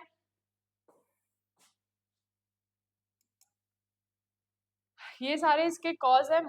इसका एग्जैक्ट कॉज पता नहीं, इसका एग्जैक्ट कॉज जो है वो अननोन है। इसके अंदर मोनोकोमल गामापैथी अनडिटरमाइंड मतलब एक कोई प्रोटीन होता है, प्रोटीन करके उसका बहुत ज्यादा ओवर प्रोडक्शन हो जाता है, एक्सपोजर टू आयोनाइजिंग रेडिएशन, आपको हीट या फिर कोई भी यूवी रेस गामा रेस के ज्यादा प्रोडक्शन में हो आप, या फिर एक्सरे जो भी एक्सरे कंपाउंड आप उसमें काम करते हो, या फिर सर्टेन केमिकल्स के एक्सपोजर में हो, फैमिली हिस्ट्री हो आपकी, या फिर आपको ओबेसिटी हो, आपकी सेडेंटरी लाइफस्टाइल की वजह से आपको ओबेसिटी हो, उस वजह से हो। More common after the age of 50 years और मोर कॉमन इन मेल होता है। क्लिनिकल मैनिफेस्टेशन के अंदर देखिए अपने क्या साइन एंड सिम्टम्स आ रहे हैं, तो bone pain, it is a most common symptom of multi myeloma, it occurs mainly in the pelvis, spine and the ribs, because over production of the protein है, protein कहीं पे भी जाके डिपॉजिट होगा, उसकी वजह से बोन पेन होगा। प्लस किडनी के अंदर किडनी डिजीज भी हो सकती है, क्योंकि वो जो प्रोटीन का ओवर प्रोडक्शन हो रहा है वो कहाँ पे जाके डिपॉजिट होगा, वो जो प्रोटीन का ओवर प्रोडक्शन है वो ब्लड में कैरी होके वेरियस ऑर्गन्स में जाके डिपॉजिट हो सकता है, उस वजह से बोन पेन भी हो सकता है, बोन के अंदर प्रॉब्लम्स आएगी। और कौन सी जो मेन बोन्स, एक तो पेल्विस, स्पाइन और रिब्स के अंदर एनीमिया भी हो सकता है, वीकनेस आ सकती है, सर दर्द, कंफ्यूजन रह सकता है, क्योंकि कंफ्यूजननेस रह सकता है, रीनल फेलियर हो सकता है, it occurs due to production of abnormal protein, मैंने आपको पहले भी बोला था। Increase risk of pathological fractures, fracture भी हो सकता है, फ्रैक्चर्स के चांसेस भी हो सकते हैं, पैथोलॉजिकल फ्रैक्चर्स, क्योंकि बोन के अंदर पेन हो रहा है तो बोन की रिजर्विटी इतनी नहीं हो पाती, इस वजह से पैथोलॉजिकल फ्रैक्चर भी हो सकता है। Increase the risk of recurrent infection such as pneumonias और फाइलोन्यूरोनेफ्राइटिस, ये किडनी की डिजीज है, ब्लीडिंग भी कॉज कर सकता है।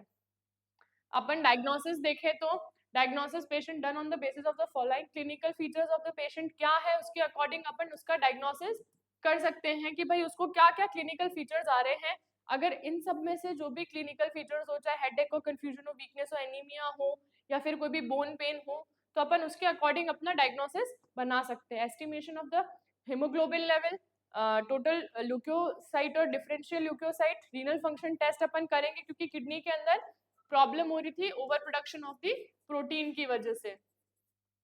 Estimation of serum electrolyte level, कि भाई कौन कौन से सीरम सोडियम, पोटेशियम, क्लोराइड वगैरह सब अपने लेवल पे है कि नहीं है। ब्लीडिंग टाइम देखेंगे, कोगुलेशन टाइम देखेंगे, क्योंकि इसके अंदर ओवर प्रोडक्शन हो रहा है, ओवर प्रोडक्शन हो रहा है आरबीसी का, तो उसकी वजह से उसका जो भी ब्लीडिंग टाइम है, क्लॉटिंग टाइम है, वो चीज देखेंगे।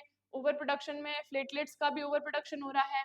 Estimation of the plasma haemoglobin level, जो भी प्लाज्मा के अंदर हीमोग्लोबिन लेवल है उसका लेवल चेक करेंगे। एस्टिमेशन ऑफ प्रोटीन लेवल, की प्रोटीन बहुत ज्यादा बढ़ रहा है या कम हो रहा है। Urine examination for Bence Jones protein के लिए यूरिन एग्जामिनेशन भी देखेंगे कि वो जो प्रोटीन है यूरिन के अंदर पास आउट हो रहा है या नहीं है। एक्सरे करेंगे और बोन मैरो बायोप्सी करेंगे कि बोन मैरो के अंदर प्रॉब्लम है तो वहां का जो भी टिश्यू सैंपल लेके उस चीज की कल्चर करके या फिर उस चीज का स्टडी करेंगे। नेक्स्ट अपना मेडिकल मैनेजमेंट में देखेंगे chemotherapy drug cyclophosphamide, melphalan, prednisolone and मेस्टरीन ड्रग दे सकते हैं, रेडिएशन थेरेपी दे सकते हैं, एल्टियम के anti calcium agent given to treat the hyperglycaemia, जो भी एंटी कैल्शियम है उनको ट्रीट करेंगे to treat the hypercalcaemia, sorry, जो भी कैल्शियम का ओवर प्रोडक्शन है वो उसको कम करने के लिए एंटी कैल्शियम देंगे सच एज प्रीनिडाजोल, डेक्सामेथासोन, माइट्रिमाइसिन, ये सारे स्टेरॉइड्स हैं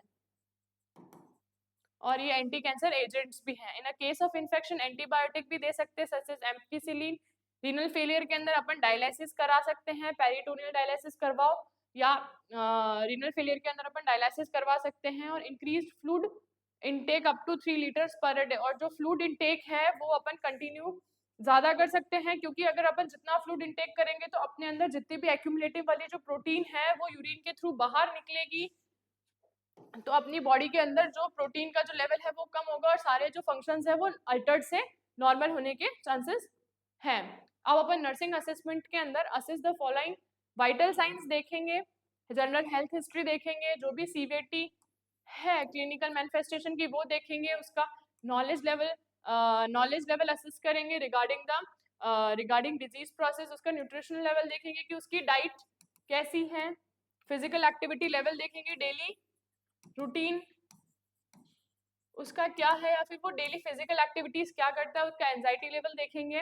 देन सेकंड में रीनल फेलियर में भी occurs due to the over production of abnormal protein by malignant cells, so closely monitor the patient of clinical feature, जो भी रीनल अपना over production of the protein के वजह से रीनल फेलियर हो सकता है तो अपन इस चीज को क्लोजली मॉनिटर करेंगे, उसका आउटपुट इनपुट चार्ट वगैरह प्रॉपरली मेंटेन करेंगे कि उसको देखेंगे कि उसके अंदर क्या क्या क्लिनिकल फीचर्स आ रहे हैं। In the patient with the multi myeloma, risk for infection increase, so closely monitor patient for clinical features of the infection. Multi myeloma के अंदर chances हैं infections के infection produce होने के, तो अपन उसको अच्छी तरीके से assess करेंगे या फिर closely monitor करेंगे कि उसको कोई infection ना हो। In the patient risk of bleeding भी increase होगी due to thrombocytopenia, nose bleeding हो सकती है, गैस्ट्रो ब्लीडिंग हो सकती है, इंटरनल एक्सटर्नल ब्लीडिंग हो सकती है, तो अपन ब्लीडिंग को भी करेंगे। थ्रोम्बोसाइटोपिनिया की वजह से अपन कोई भी एक WBC RBC मिसिंग होने की वजह से ब्लीडिंग के चांसेस ज्यादा रहेंगे, तो अपन उस चीज को असेस करेंगे, चाहे वो ब्लीडिंग एक्सटर्नली हो या इंटरनली, उसको क्लोजली मॉनिटर करना पड़ेगा। Administrating appropriate analgesic drugs to relieve the bone pain हो रहा था, ओवर प्रोडक्शन ऑफ प्रोटीन था, बोन पेन हो रहा था, वहां पे जाके डिपॉजिट होगी, एंटी कैल्शियम भी दे रहे थे क्योंकि वहां पे बहुत ज्यादा कैल्शियम का डिपॉजिशन भी हो रहा था, इस वजह से अपन देखेंगे, उसको एनाल्जेसिक देंगे अगर उसको बोन पेन हो रहा है तो। Refer the patient to the physiotherapist as per as needed, physiotherapist के पास में पेशेंट को रेफर करेंगे ताकि जो बोन पेन है वो थोड़ा कम हो, या फिर कोई एक्सरसाइज वगैरह जिससे बोन पेन में जो बोन पेन हो रहा है उसमें थोड़ा रिलीफ हो। In the patient with the multi myeloma, risk of pathological fracture increase, so provide in protective environment and advice for using extra precaution while performing activities. वो उसकी डेली लाइफ में जो भी एक्टिविटीज करता है, मल्टी माइलोमा वाला patient को risk होता है फ्रैक्चर का, तो उसको ये चीज एडवाइस कर दो कि आप जो भी नॉर्मल एक्टिविटीज करते हैं उसको एकदम अच्छे से प्रिकॉशन के साथ में करें ताकि आपको फ्रैक्चर वगैरह ना हो। एडमिनिस्ट्रेशन और 5R रूल्स के अकॉर्डिंग जितने भी एजेंट हैं, ड्रग्स हैं, वो आपको प्रोवाइड करवाएं, जैसे कीमोथेरेपेटिक ड्रग्स हो गई है, एंटी कैल्शियम ड्रग्स हो गई है, और एंटीबायोटिक एंटी इमेटिक्स मतलब वॉमिटिंग को कंट्रोल करने वाली जो भी ड्रग्स होती है उसे एंटी इमेटिक्स कहते हैं, एनाल्जेसिक जो पेन को कम करें। Encourage the patient to take fluid 3 liters per day if it is not contraindicated, decrease the risk of calcium overloaded, reduce the risk of renal disease। मैंने आपको पहले भी बोला था कि आप अगर ज्यादा फ्लूइड पीते हैं 3 लीटर तक आप फ्लूइड पीते हैं तो ये चांस बना रहेगा कि जो भी आप फ्लूइड पी रहे हैं उसके थ्रू जो कैल्शियम जो ओवरलोडेड हुआ है वो बाहर निकल जाए और रीनल डिजीज ना कॉज करे। Use a strict septic techniques will providing care to the patient prevent the secondary infection. Septic technique use करें ताकि आपको जो सेकेंडरी इन्फेक्शन है वो ना हो। Use only Sterlite articles by performing procedure. जो भी आप प्रोसीजर परफॉर्म कर रहे हैं, चाहे आप बोन मैरो ट्रांसप्लांटेशन हो या बोन मैरो बायोप्सी हो, वो अगर आप परफॉर्म कर रहे हैं तो उसके लिए आपको स्ट्रिक्ट स्टरलाइट टेक्निक यूज करनी है, जिसके अंदर mask, glove, gown, goggles or जो भी नीड है आप उसको पहने। Avoid performing invasive procedure such as administering injection. अगर आप इंजेक्शन एडमिनिस्टर कर रहे हैं तो उसको अवॉइड करें। जो भी रेक्टल टेम्परेचर ले रहे हैं उसको भी अवॉइड करें हैं। इंसर्शन ऑफ सपोजिटरी उसको भी अवॉइड करें क्योंकि वहां पे ब्लीडिंग के चांसेस ज्यादा हो सकते हैं। ठीक है। Then prepare the patient for the radiotherapy as prescribe by the doctor. अगर डॉक्टर ने प्रिस्क्राइब किया है रेडियोथेरेपी के लिए तो आप उसको प्रिपेयर करें पेशेंट को। Then closely monitor patient from the side effect of radiotherapy and chemotherapy if present, then inform to the doctor. अगर उस पेशेंट को क्लोजली मॉनिटर करेगी कीमोथेरेपी और रेडियोथेरेपी से उसको कोई साइड इफेक्ट आ रहे हैं कि नहीं आ रहे, अगर आ रहे हैं तो आप जाके इन्फॉर्म करें डॉक्टर को। Explain the patient and his relatives their side effect due to the chemotherapy and radiotherapy. This will be subside automatically after discontinuation of the treatment.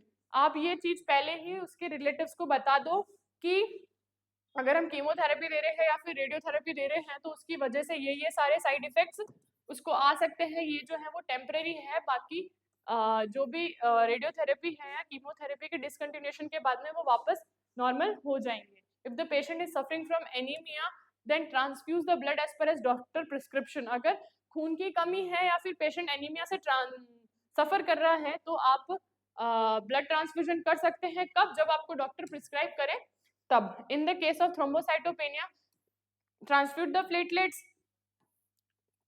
अगर थ्रोम्बोसाइटोपेनिया है, प्लेटलेट्स नहीं है या फिर प्लेटलेट्स का जो काउंट है वो कम है तो आप उसको प्लेटलेट्स ट्रांसफ्यूज करें, मतलब प्लेटलेट्स आप उसको दें, प्लेटलेट्स चढ़ाएं उसको। Then maintain nutritional level of the patient. उसका जो न्यूट्रिशन लेवल है पेशेंट का वो मेंटेन करें। Provide a small meal frequently. थोड़ा थोड़ा करके खाना दें पेशेंट की टॉलरेंस पावर के according. Reassure the patient and his family member for provide emotional support. Patient और रिलेटिव जो भी है उसको रिअश्योर करे ताकि वो उसको इमोशनल सपोर्ट दे सके। Provide information to the patient and relative regarding disease process and clarify doubts also. जो भी इन्फॉर्मेशन, जो भी प्रोसीजर, जो भी सर्जिकल प्रोसीजर या फिर जो भी आप चीजें कर रहे हैं वो एक बार पहले रिलेटिव से कंसल्ट करें और उनके जो भी डाउट्स वगैरह है उसको उनको भी क्लियर करें।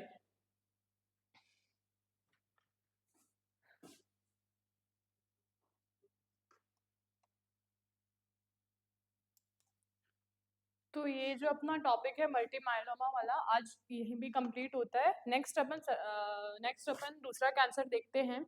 उस कैंसर का नाम है सर्वाइकल कैंसर, जो बहुत ज़्यादा मोस्ट कॉमन जो गायनेकोलॉजिकल जो कैंसर होता है वो सर्वाइकल कैंसर होता है। इसको जो रैंक दी गई है पूरे अमाउंट मैलिग्नेंसी ऑफ वुमेन्स के अंदर वो 3rd रैंक दी गई है और ये ज़्यादा यंगर पॉपुलेशंस में होता है। और इसके अंदर जो मेन वायरस जो होता है ह्यूमन पैपिलोमा जो वायरस होता है अटमोस्ट इम्पॉर्टेंट होता है सर्वाइकल कैंसर के लिए। तो चलो देखते हैं कि सर्वाइकल कैंसर में होता क्या है। सर्वाइकल कैंसर सर्विक्स होती क्या है, यूट्रस और वेजाइना को जो एक पार्ट कनेक्ट करता है उसे अपन सर्विक्स कहते हैं, जिसको अपन नेक ऑफ द यूट्रस भी कहते हैं।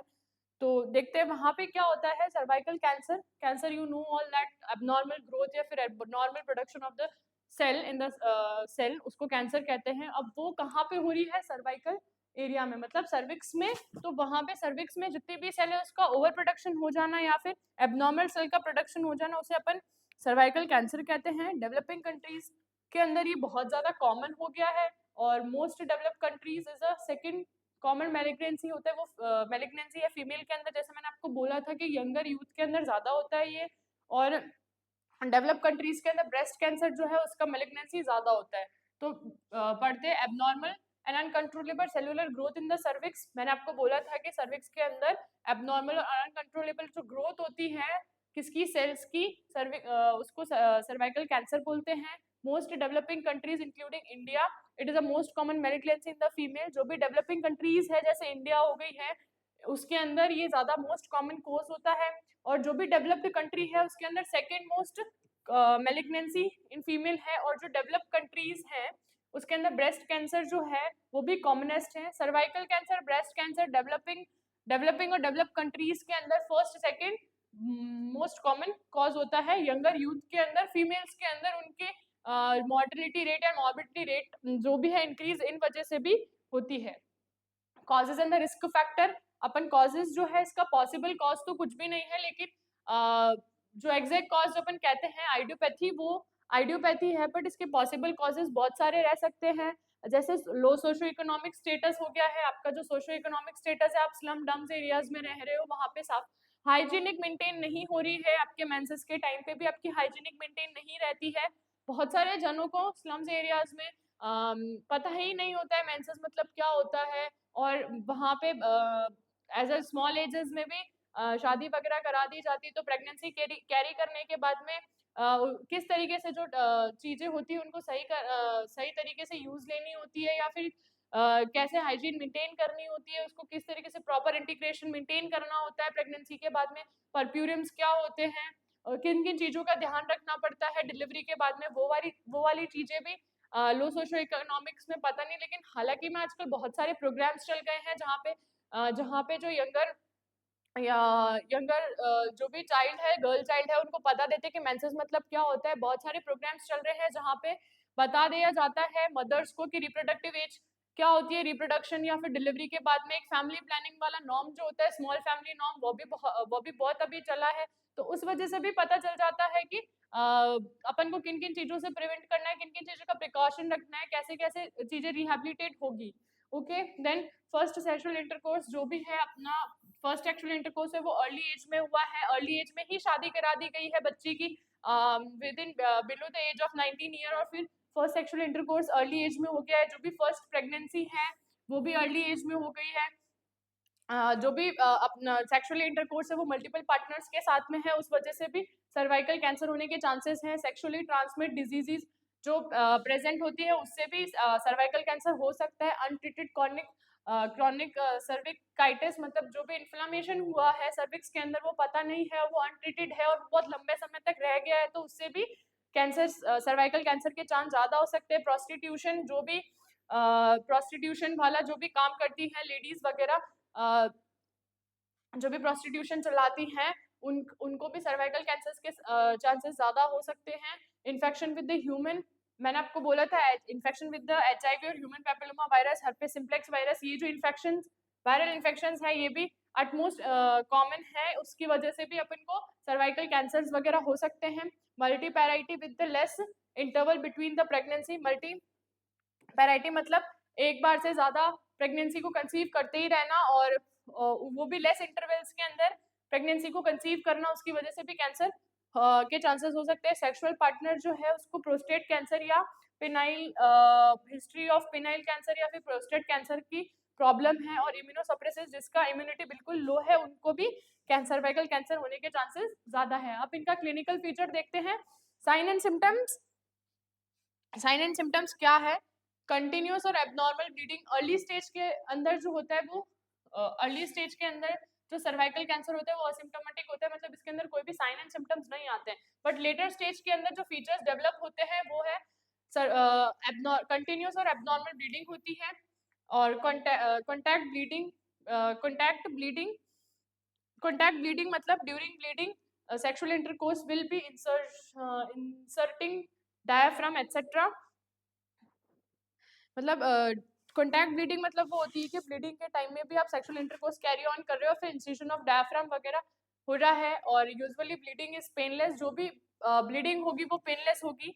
Pen in the pelvic area, lower back area और लोअर एक्सट्रीमिटीज के अंदर पेन होगा आपको, लॉस ऑफ एपेटाइट, आपको भूख नहीं लगेगी, उसको एनानॉक्सिया भी कहते हैं। आपका वेट लॉस होगा, डाइस यूरिया होगा, आपको मिचुरेशन जब भी आप करोगे तब आपको डिफिकल्टी इन मिचुरेशन होगी, frequency of urination, frequency of urination मतलब यूरिनेशन की जो फ्रीक्वेंसी होगी वो बढ़ती जाएगी, और हेमेटोयूरिया होगा, ब्लड इन यूरिया, यूरिन के अंदर blood,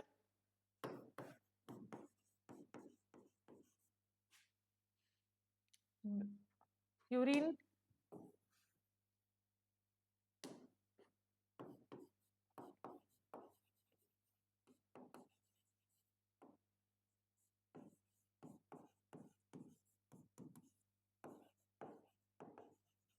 having blood in urine, then leakage of urine and stool into the vagina, क्योंकि इसमें बहुत सारे फिस्टुला बन जाते हैं जहाँ पे वेसिको वेजाइना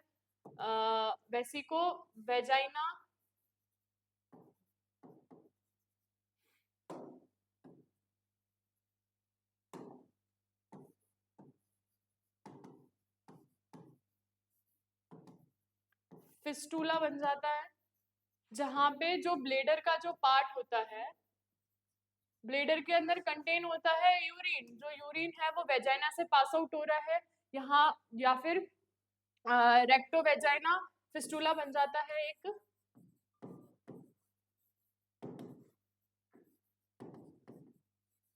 जिसके अंदर जो रेक्टल में जो स्टूल जो होता है, स्टूल प्लस यूरिन जो होता है वो पास आउट होता है किससे, वेजाइना से। ओके, रेक्टल पेन होगा आपको, रेक्टल ब्लीडिंग भी हो सकती है, यूरेमिया भी हो सकता है कि जब किडनी अपना काम करना बंद कर दे तब उसके अंदर ब्लड के अंदर जो टॉक्सिन जो लेवल होता है, टॉक्सिन लेवल होता है वो इंक्रीज हो जाता है, क्योंकि वेस्ट प्रोडक्ट ही बाहर नहीं जा रहे हैं, टॉक्सिन में आप ले लिए वेस्ट प्रोडक्ट, हाँ, टॉक्सिन का मतलब होता है वेस्ट प्रोडक्ट ही बाहर नहीं जा रहे हैं, तो उस वजह से आपको यूरेमिया देखने को मिलता है, प्लस एनीमिया, बहुत ज्यादा सीवियर ब्लीडिंग हो रही है, चाहे वो ब्लीडिंग अपनी चाहे वो ब्लीडिंग कॉन्टैक्ट ब्लीडिंग हो, चाहे नॉर्मल ब्लीडिंग हो, आपके यूरिन के अंदर ब्लड आ रहा हो, या फिर आपको रेक्टल ब्लीडिंग हो रही हो, उस वजह से ब्लीडिंग ज्यादा होने की वजह से आपको एनीमिया कॉज हो सकता है। देन नेक्स्ट अपना डायग्नोसिस के अंदर हिस्ट्री कलेक्शन करेंगे अपन, के हिस्ट्री कलेक्शन में पहले पास्ट,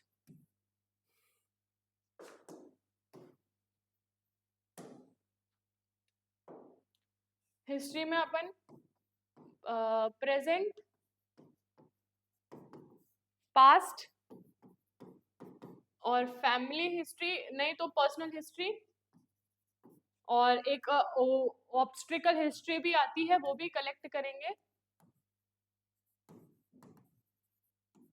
ऑब्स्ट्रिकल हिस्ट्री में ये पता चलता है कि वो मल्टीपल पैराइटी है, उसका ग्रेविडा क्या है, उसके कितने अबॉर्शंस हुए हैं, उसका लाइफ बर्थ कितना है, उसका प्रीटर्म बर्थ कितने हुए हैं उसके, और उसमें क्या क्या ये सारी ऑब्स्ट्रिकल हिस्ट्री में आता है। स्पेक्युलम एग्जामिनेशन अपन करते हैं, जैसे पेक्टोस्कोपी वगैरह करते हैं, बायोमैनुअल एग्जामिनेशन होता है, पैप्समेयर एग्जामिनेशन वो होता है कि सर्विक्स के वहां से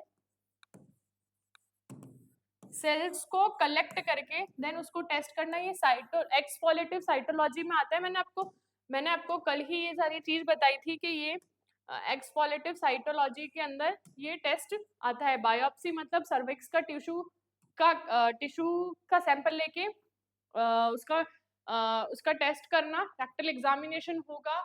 लूप इलेक्ट्रिकल इंसिजन प्रोसीजर होता है, एक लूप होता है, एक वायर टाइप होता है जिसको हीट के रेडिएशन हीट करके सर्विक्स के अंदर डाल के जो भी एबनॉर्मल टिश्यू है या फिर जो भी एक्स्ट्रा टिश्यू है उसको कट कर दिया जाता है। उसका प्रोसीजर होता है उसको कहते हैं लूप इलेक्ट्रिक इंसिजन प्रोसीजर। कोनोनाइजेशन मतलब होता है कोन शेप का टिश्यू जो होता है सर्विक्स के अंदर से कोन शेप का जो टिश्यू होता है उसको कट करके देन उसका सैंपल लेके उसको एग्जामिनेशन किया जाता है। सिस्टोस्कोपी, कोई भी सिस्ट है उसकी स्कोपी करते हैं। सिस्टोस्कोपी, इंट्रावेनस पाइलोग्राफी और एमआरआई करते हैं। इंट्रावेनस पाइलोग्राफी के अंदर डाइज वगैरह इंजेक्ट करके उसकी अंदर डाइज वगैरह इंजेक्ट करके वेजाइना के थ्रू सर्विक्स में जाके चीजें देखी जाती है। देन नेक्स्ट है कॉम्प्लिकेशन क्या हो सकते हैं। पाइलिटाइटिस हो सकता है, पाइलोमेट्रिया हो सकता है। ये सारे जो भी कॉम्प्लिकेशंस हैं जैसे इन्फ्लामेशन, पाइलिटाइटिस मतलब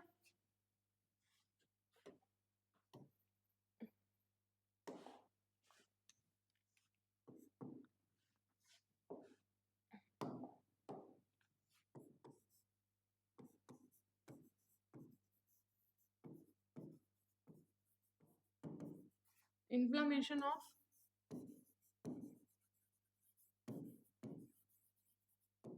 रीनल बेल्विस को पाइलिटाइटिस कहते हैं। सारे कॉम्प्लिकेशंस हैं। ये कॉम्प्लिकेशंस तब होते हैं जब आपको सर्वाइकल कैंसर है और सर्वाइकल कैंसर के बाद में ये सारे आपको कॉम्प्लिकेशंस हो सकते हैं। ओके, और पायोमेट्रिया के अंदर यूटेराइन जो इन्फेक्शन होता है, यूटेराइन इन्फेक्शन को अपन कहते हैं पायोमेट्रिया।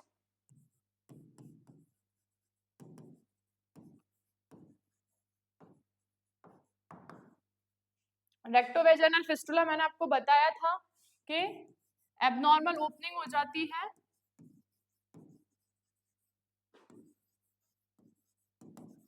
Abnormal opening between rectal and vagina. Vesico vagina के अंदर होता है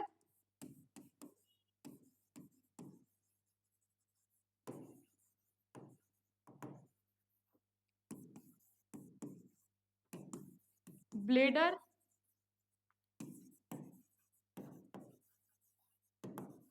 और वेजाइना के अंदर जो होता है यूरेमिया के अंदर मैंने आपको बोला था वेस्ट प्रोडक्ट इंक्रीज हो जाता है, सेप्सिस के अंदर ब्लड के अंदर इन्फेक्शन के चांसेस रहते हैं, मेटास्टेसिस तो डिस्टल ऑर्गन, अगर आपको सर्विक्स के अंदर कैंसर हुआ है, बहुत ज्यादा हो चुका है, अब वो मेटास्टेसिस कर जाएगा, मतलब उसकी ओरिजिन साइट से वो कैंसर दूसरे बॉडी पार्ट में जा सकता है और डेथ भी हो सकती है।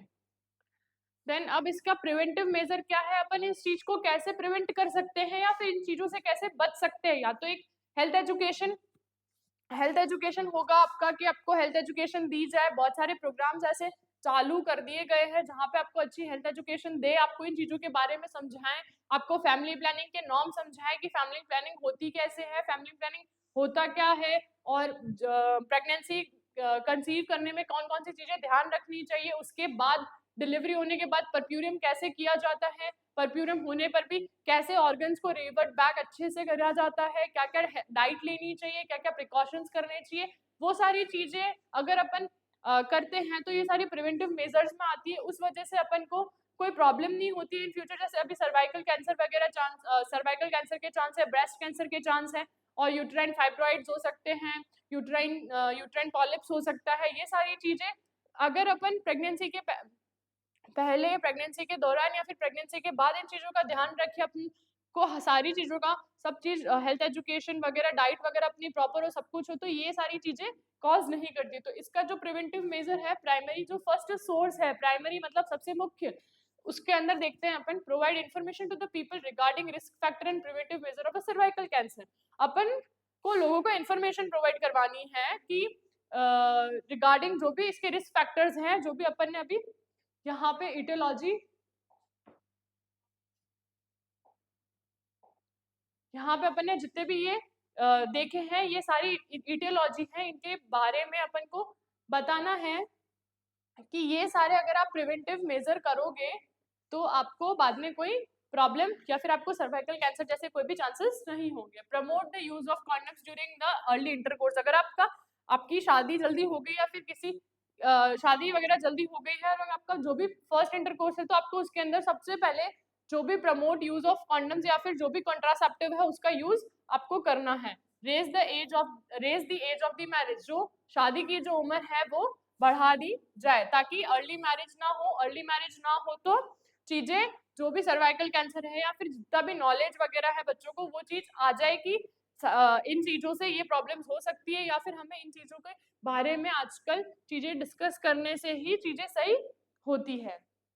हाँ, raise the age of the first child birth, जो भी शादी होने के बाद में आपकी फैमिली प्लानिंग है, उस फैमिली प्लानिंग में फैमिली प्लानिंग है और आप कब बेबी कंसीव करना चाहते हो, आपकी प्रेगनेंसी कब कंसीव करना चाहते हो, उसके लिए जो भी फर्स्ट चाइल्ड है उसकी जो एज है उसको बढ़ा दी जाए। encourage the people to adapt a small family norms for maintaining at least 3 years interval between the two pregnancies। Okay, जो भी पीपल्स हैं उनको इंकरेज कर दो कि वो अडेप्ट करें स्मॉल फैमिली नॉर्म्स क्या होता है और मेंटेन करें, एटलीस्ट इंटरवल होना चाहिए। अगर आप एक प्रेगनेंसी है आपकी, एक ऑलरेडी एक चाइल्ड है और उसके दौरान बीच में जो इंटरवल होना चाहिए वो एटलीस्ट 3 ईयर का तो होना ही चाहिए। encourage the people to maintain the proper hygiene। अगर आप प्रॉपर हाइजीन मेंटेन करोगे तो ही सारी चीजें पॉसिबल। अगर आप प्रॉपर हाइजीन मेंटेन नहीं करोगे तो चीजें में lead to the cervical cancer. Okay. There should be an effective treatment of sexually transmitted diseases, जो भी सेक्सुअली ट्रांसमिटेड डिजीज है उसका इफेक्टिव ट्रीटमेंट होना चाहिए। Encourage the people to avoiding unprotected sexual intercourse, encourage करना चाहिए पीपल को कि वो अवॉइड करें unprotected sexual intercourse. Removal of the cervix during hysterectomy as a routine procedure by treating benign lesion is definitive preventive measure for stomach carcinoma. Hysterectomy के दौरान जो cervix जो होती है उसको रिमूव कर दिया जाए या फिर उसके लीजन्स को रिमूव कर दिया जाए प्रोसीजर के थ्रू, ताकि वो एक प्रिवेंटिव मेजर हो जाती है, ताकि आगे कार्सिनोमा नहीं हो या फिर आगे कोई भी सर्वाइकल कैंसर के चांसेस नहीं हो। सेकेंडरी मेजर्स है diagnosis of the patient in the early stage and patient should be treated immediately. Secondary measure ये है, पहले तो आप उस चीज को, प्राइमरी मेजर्स के अंदर आगे आप इसको ये सारी चीजों के बारे में क्या करो, एडवाइस। आप इन चीजों के बारे में कम्युनिटी के अंदर या फिर किसी चीज के अंदर आप उस चीज को पहले एडवाइस करो पेशेंट, फीमेल्स को हो चाहे उनकी फैमिली को हो, इस चीज के बारे में आप उनका करो कि आपको ये चीजों का ध्यान रखना चाहिए अगर आपको ये चीजें हैं तो। देन सेकेंडरी मेजर्स में आता है कि पेशेंट का अर्ली डायग्नोसिस, या फिर अगर उसको पता चलता है कि उसको सर्वाइकल कैंसर है या फिर उसको साइन एंड सिम्टम ऐसे आते हैं तो उसका पहले प्रॉपरली अच्छी तरीके से अर्ली स्टेज में डायग्नोसिस करो। देन डायग्नोसिस के बाद में उसका जो ट्रीटमेंट है वो जल्दी चालू करो, ताकि उससे जो सर्वाइकल कैंसर होने के जो चांस है वो कम हो जाएंगे या फिर डिक्रीज हो जाएंगे, मोर्टेलिटी रेट मॉर्बिडिटी रेट भी कम हो जाएगी। अब मैनेजमेंट अपन देखते हैं तो रेडियोथेरेपी, सर्जिकल मैनेजमेंट के अंदर प्रोसीजर के अंदर कोलोनाइजेशन, जिसके अंदर कोन शेप का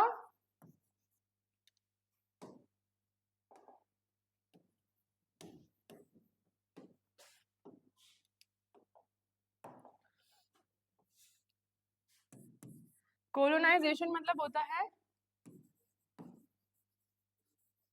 कोन शेप का टिश्यू कट करके आप उस चीज की सैंपलिंग करो। हिस्टेक्टोमी मतलब surgical removal of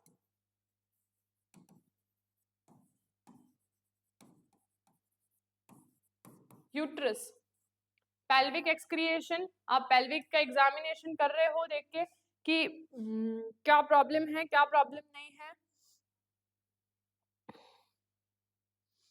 okay, colonization surgical process, cone shape area and cervix is remove, जो भी कॉन शेप एरिया है उसको रिमूव कर दिया जाता है। हिस्टेक्टोमी के अंदर रेडिकल हिस्टेक्टोमी होती है, सर्जिकल प्रोसीजर जिसके अंदर uterus, cervix, ovary, fallopian tube, some part of vagina, lymph node, जो भी है सब रिमूव कर दिया जाता है। Nowadays laparoscopy radical hysterectomy is used, आजकल के दिनों में लेप्रोस्कोपी जो है वो रेडिकल हिस्टेक्टोमी जैसे यूज हो रही है।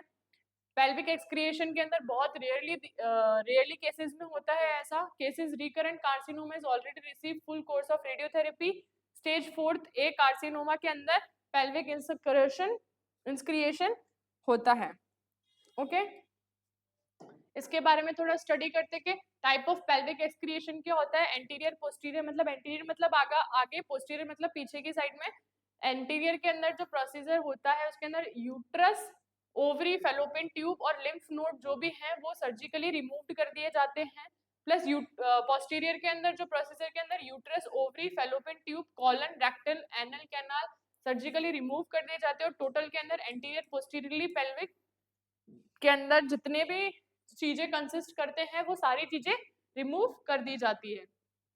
कंबाइंड थेरेपी के अंदर in this both radiotherapy surgery are used for the treatment of cervical cancer. This type of mixed therapy जिसके अंदर first surgery then radiotherapy और first radiotherapy then surgery। combined therapy के अंदर दोनों चीजें साथ में दी जाती है, जैसे रेडियोथेरेपी भी दे रहे हैं और सर्जरी भी कर रहे हैं।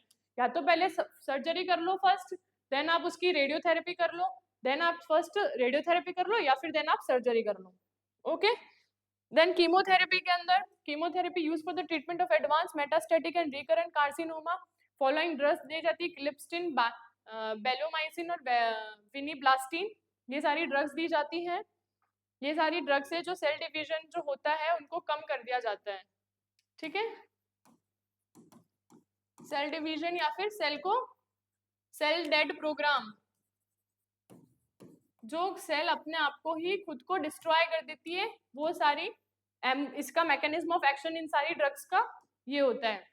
नर्सिंग मैनेजमेंट के अंदर क्या करना है, सबसे पहले आप उसकी वाइटल साइन को असेस करोगे, देन जनरल हेल्थ स्टेटस देखोगे, देन उसका जो भी सीवियरिटी क्लिनिकल मैनिफेस्टेशन है कि सबसे ज्यादा सीवियरिटी में कौन से साइन एंड सिम्टम आपको शो हो रहे हैं, आप उसको पहले ट्रीट करोगे। जैसे ब्लीडिंग है तो पहले आप उसको देखोगे कि भाई बहुत ज्यादा ब्लीडिंग है तो पेशेंट क्या एनीमिया हो सकता है, एनीमिया से चीजें बहुत ज्यादा बिगड़ सकती हैं। देन एडमिनिस्ट्रेशन, जो भी कीमोथेरेपी ड्रग्स है जो भी डॉक्टर ने प्रिस्क्राइब करी आप उसको वो दो। प्रिपेयर द पेशेंट, रेडियोथेरेपी के लिए आप पेशेंट करो, असेस करो, डॉक्टर इज प्रोवाइडिंग दिस। फिर क्लोजली मॉनिटर करो कि कोई भी साइड इफेक्ट तो नहीं आ रहे हैं दोनों थेरेपी से, चाहे वो रेडियोथेरेपी हो चाहे वो कीमोथेरेपी हो।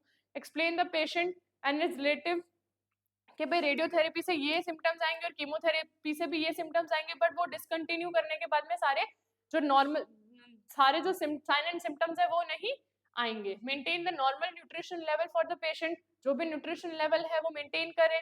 Assist the patient in performing activities of daily living, जो भी डेली लिविंग एक्टिविटीज है वो परफॉर्म करे वो अच्छे से। Assure the patient and family for emotional support. In a case of surgical management provide a proper pre post and operative care. Surgical management हो रहा है, हिस्टेक्टोमी हो रही है तो इसके अंदर pre operative care nursing care दे और post operative nursing care provide करें। तो ये PINC है, PINC इंस्टीट्यूट के अंदर जो ANM का जो ANM और JNM का जो भी ड्यूरेशन होता है, नॉर्मली वो ANM का ड्यूरेशन तो 2 इयर्स का होता है और JNM का 3 इयर्स का होता है, बट बहुत सारे इंस्टीट्यूट में जो फीस है वो 75,000 लगती है ANM की, और JNM की 1 लाख 1 लाख या 90,000 के अप्रॉक्स जाती है। तो PINC आपको प्रोवाइड करवा रहा है 50,000 के अंदर ANM और JNM 65,000 के अंदर। तो आप आइए और यहाँ पे लाभ उठाइए। नेक्स्ट अपना आता है ओवेरियन ट्यूमर। ओवरी के अंदर ट्यूमर हो जाना उसको कहते हैं ओवेरियन ट्यूमर।